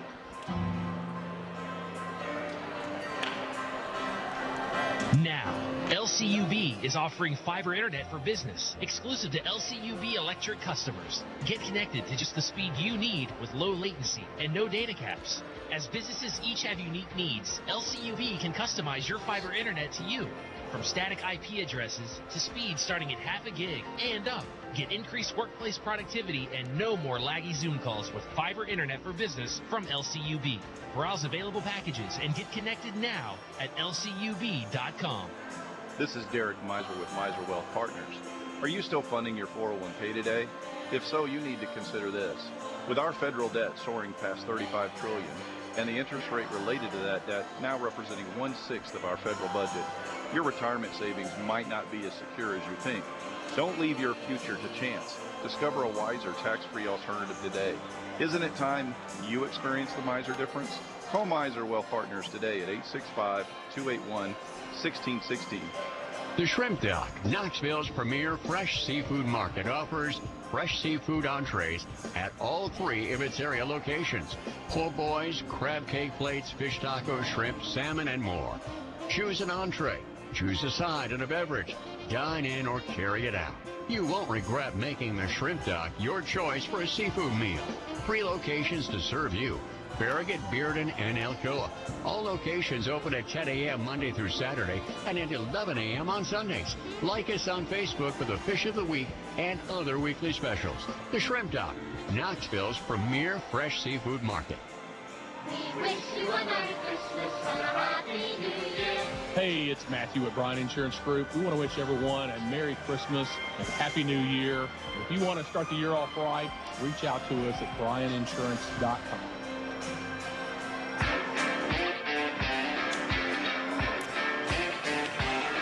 Well, the Admirals lose a heartbreaker tonight here at Jefferson County, 54-52. Jefferson County jumped out to the early lead 6-0, led by 6 again at 9-3, led by 8 at 11-3 before the Admirals came back and made it 13-9 after 1. In the second quarter, Farragut with a 17-12 advantage, led by 1 at halftime, 26-25. Farragut had been up 25-21 late in the first half, but it was Jeff County able to trim that 4-point Farragut lead down to 1 at intermission. Again, 26-25. Then in the third quarter, Jefferson County with a 1-point advantage, 12-11, and so we were tied at 37 heading to the fourth quarter. Farragut late in that third quarter, up 35-30. So Jefferson County scored 7 of the last 9 to tie the game heading to the fourth. And then the momentum carried over for the Patriots into the fourth quarter, where they led at 1 point, 47-40, before Farragut got it back down to a single possession game. And at the end, with Parker Lane fouled on a 3-point play, Farragut could have tied the game if Parker could hit all 3 free throws, but he missed the first, so he hit the second, intentionally missed the third, and the ball loose in the lane, picked up by Aiden Foshee, but he was unable to hit the shot just before the horn sounded. And so Jefferson County hangs on for the 54-52 win, outscoring Farragut 17-15 in that fourth quarter. Jefferson County, I didn't have the Patriots with a second-half turnover. So they had 7 at halftime, and that was the number they finished the game with. Meanwhile, Farragut with 11 turnovers. It felt like nearly half of those were offensive fouls. But Farragut with 5 turnovers in the first half, 6 in the second half. Looking at the individual scoring for the Patriots, Brody Carr, who is a Vanderbilt baseball signee, senior, 21 points tonight. He scored early, was a handful for the Admirals in the first quarter. They seemed to adjust and keep him under wraps in quarters 2 and 3, but in the fourth quarter he was much more aggressive and looking for his shot and would score 9 of his 21 in the fourth. So Carr shoots 3 of 4 from the line, finishes with a game-high 21 points. Caleb Franklin, 2 of 2 from the line, 1 3-pointer. He finished with 5 points. Sean Jackson, 1 of 4 from the line tonight, 9 points for Jackson. Jeremiah McCua, 2 of 4 from the line. He was in double figures with 10. And Grant Arnold with 9 points tonight for the Patriots, including a 3-pointer. Collectively, the Patriots 8 of 14 from the line, 57%, and 2 3-pointers. And for Farragut, the Admirals got 2 points from Matthew Dickens, 2 from Dan Lanning. Reed Vining fouled out in the fourth quarter, having scored 8 points tonight. Britton Lewis with 9 points. And by the way, Reed fouled out. 3 of those fouls, at least 3 of those fouls, were offensive fouls tonight. Britton Lewis, 0 of 1 from the line, finished with 9 points. Aiden Foshee had 12 on 4 3-pointers. Parker Lane knocked down 3 from long range, 4 of 7 from the foul line, and 19 points tonight for Parker to lead Farragut. The Admirals were 4 of 8 from the foul line. Again, Jeff County 8 of 14.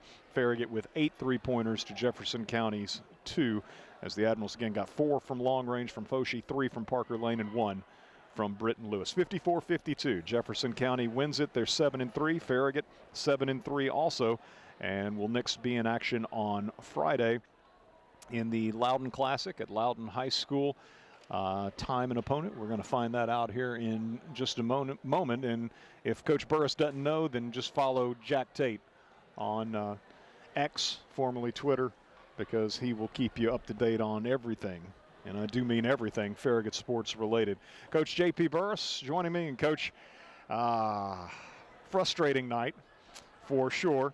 But I don't know. What do you say after a game like that? I'm at a bit of a loss. Well, I mean, you know, I'll tell you what I said. I walked in and said, hey, you know, we keep talking about we want to be a good team, and we want to be a team that believes they could, you know, have an opportunity to try and make it to the state tournament. If we're going to do that, you got to start beating good teams on the road. And this is 3, you know, today's Monday, but essentially this is 3 early game weeks, you know, early, like 2 Tuesdays in a row and now on Monday, where we didn't beat a good team on the road. All 3 of our losses are to good teams, and all 3 of our losses are on the road. And you take out the Maryville game, the last 2 on last second, you know, comes down to the last second. And if we're not going to get over the hump, then we're not going to be able to accomplish what we said our goal was. I mean, you know, credit to our guys. They didn't fold there at the end. Yeah, there were some things that did not go our way. But at the end of the day, it's on us to make the plays we need to make to win basketball games, and we didn't do that. You know, obviously their size hurt us. You know, 33 played a good game for them. You know, he's a massive kid. Yeah, and 300 pounds. Yeah, he did a really good job of just, you know, getting a foot away. And, I mean, he missed several bunnies, but when he keeps getting offensive rebounds and putting it back up, he's eventually going to make one. And that's not a knock on Reed. I thought Reed did a really good job. Reed had some tough calls that maybe I didn't necessarily agree with, but at the end of the day, the officials make their call, and they're not going to change it unless technically, I guess, if you call a timeout and tell them they gave the wrong number, then they'll at least switch who it was on. But, you know, that's the most frustrating part, is that's 3 weeks in a row, early game in the week against a good team, and we haven't come out with a win because we haven't got over the hump. Now, if this means we're going to get over the hump in the postseason, like last year when we finally got over the hump and beat a really good West team, then I will trade end of season success for early season success. But, you know, this is just one where I tried to tell them, you know, this team's going to be good. They have 8 seniors. So Yeah. they're very much like we are. They're senior-led. And, you know, right there at the end, they made a couple more plays than we did. Yeah, you were up 35-30, and I was saying on the broadcast, you know, the Lady Admirals kind of pulled away in the second half, and sometimes, like you say, you had some tough calls. It's amazing how those calls aren't as one-sided if you're in control of the game, and when the game continues to be in doubt, then home team's probably going to get the benefit of some of those 50-50 at best calls. And that proved to be the case. But as you say, you're down 47-40, and you battle back. You got a one-score game, and an opportunity there to tie it at the end, send it to overtime, and it just didn't pan out for you. But you're talking about the similarity between the losses on the road, and the other thing too, I guess, in all three instances now, be it at Maryville or at Oak Ridge, and tonight, a little bit of a slow start. Yeah. And now tonight, obviously, you overcame that much earlier than you did at Oak Ridge, or never being able to overcome it at Maryville.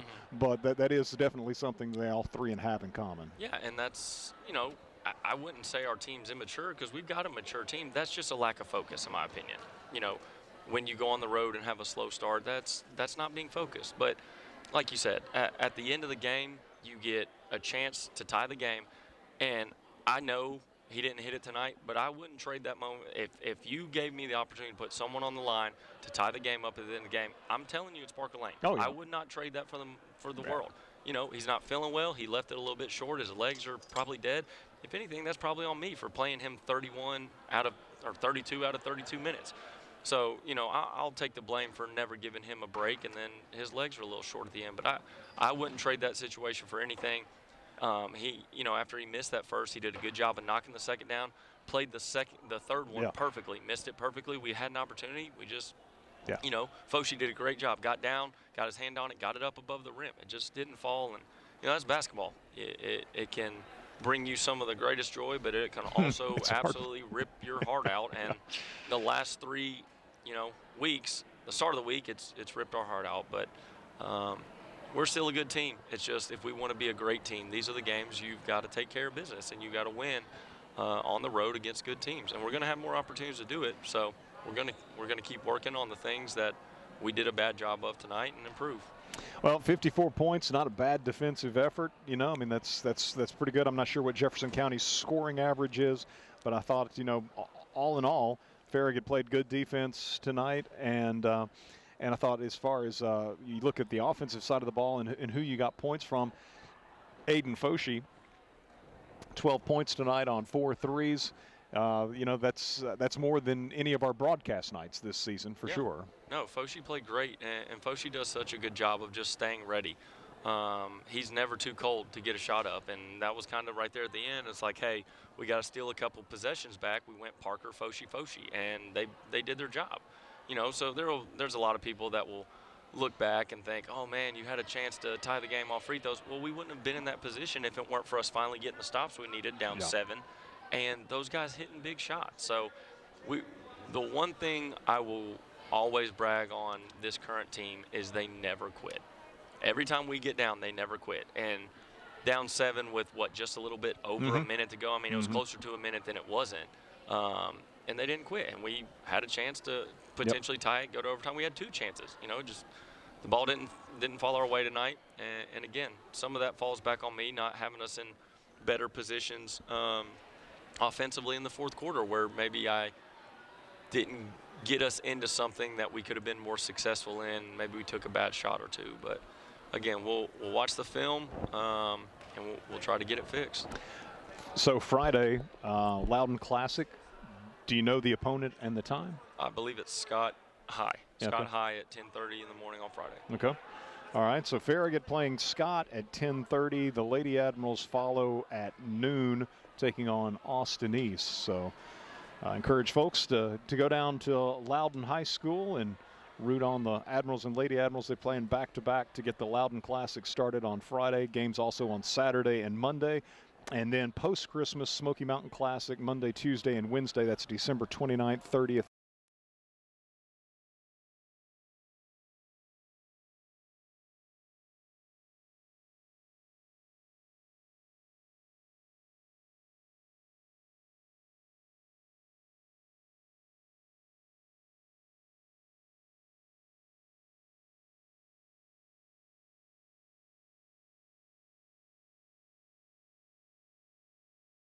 Hey, go win a Christmas tournament. I've got to, at some point, do a better job of winning a one-possession game. 'Cause I think I'm like 0-13 in games that come down the final possession or go to overtime. So I gotta figure out something. I'm frustrated with myself for every time we're in a one-possession game. We end up on the wrong side of it. So I'm doing something wrong. Well, but I will say that Parker had an awfully good look. I thought what you guys drew up and how that all played out and all was, like you said, you'd take him at the free throw line. I'd take him taking that three-point shot, too. Absolutely. You know, so we're going to live and die with Parker Lane. Yeah. He's earned that. He's going to graduate at the end of this year as the all-time leader in minutes played at Farragut High School. So, you know, I'm never going to lose trust in him. He's one of our captains, and in my opinion, he's one of the best players to ever come through Farragut High School. So I'll take Parker Lane with the game on the line 10 out of 10 times. It's been a blast watching him play, and a lot more still to come, of course. And so best of luck to you, Coach, both the Christmas tournaments before and after Christmas, and then we'll see you in 2026. Thank you. Have a great Christmas. You too, JP. Coach J.P. Burris, his Admirals now 7-3 on the season. Jefferson County likewise 7-3 as the Patriots win at home tonight over the visiting Admirals 54-52. Earlier it was the Lady Admirals with a 55-35 victory led by KJ McNeely's 27 points tonight. Trinity Curry was also in double figures with 12. Reagan Sheridan had 7. Zoe Porter 6. We spoke with Anna Corum after the game. Great job tonight by Anna defensively. And just ball handling. Lily Mullins in a role similar to that had 2 points tonight. Jana Carball, the other Lady Admiral that scored, had 1. But Farragut with that win, it was their 4th in a row, and they are now 6-4 on the season. So the Lady Admirals playing at noon on Friday at Loudon High School. First game of the Loudon Classic, taking on Austin East, and the guys will play before the girls at 10:30 a.m. taking on Scott County. And so that's at 10:30 at Loudon High School, the guys taking on Scott. And then games also to be played depending on who wins, who loses, Saturday and Monday. So best of luck to the Lady Admirals and Admirals at Loudon before Christmas, and over in Sevier County with the Smoky Mountain Classic after Christmas, December 29th, 30th, 31st. Again, Jack Tate, your Farragut High School Sports Information Director. Nobody's on top of it more than he is. Just give Jack a follow on X, and you'll be caught up on exactly who Farragut's playing and when. Again, we're back with our next broadcast January 6th as Farragut hosts Ray County, a new member of District 4A. Admirals fall in the nightcap, 54-52. Parker Lane, 19 points to lead the way. Aiden Foshi also in double figures tonight with 12. Britton Lewis, 9. Reed Vining with 8. Also in the scoring column for the Admirals, Matthew Dickens and Dan Lanning, 2 points apiece. For Dusty Street, our producer back in our WFIV studios, and for Nick Blankenship, who, this reminds me, the video will be available online, YouTube, 105.3 WFIV's YouTube channel. Immediately, almost soon after we get off the air, that will be available.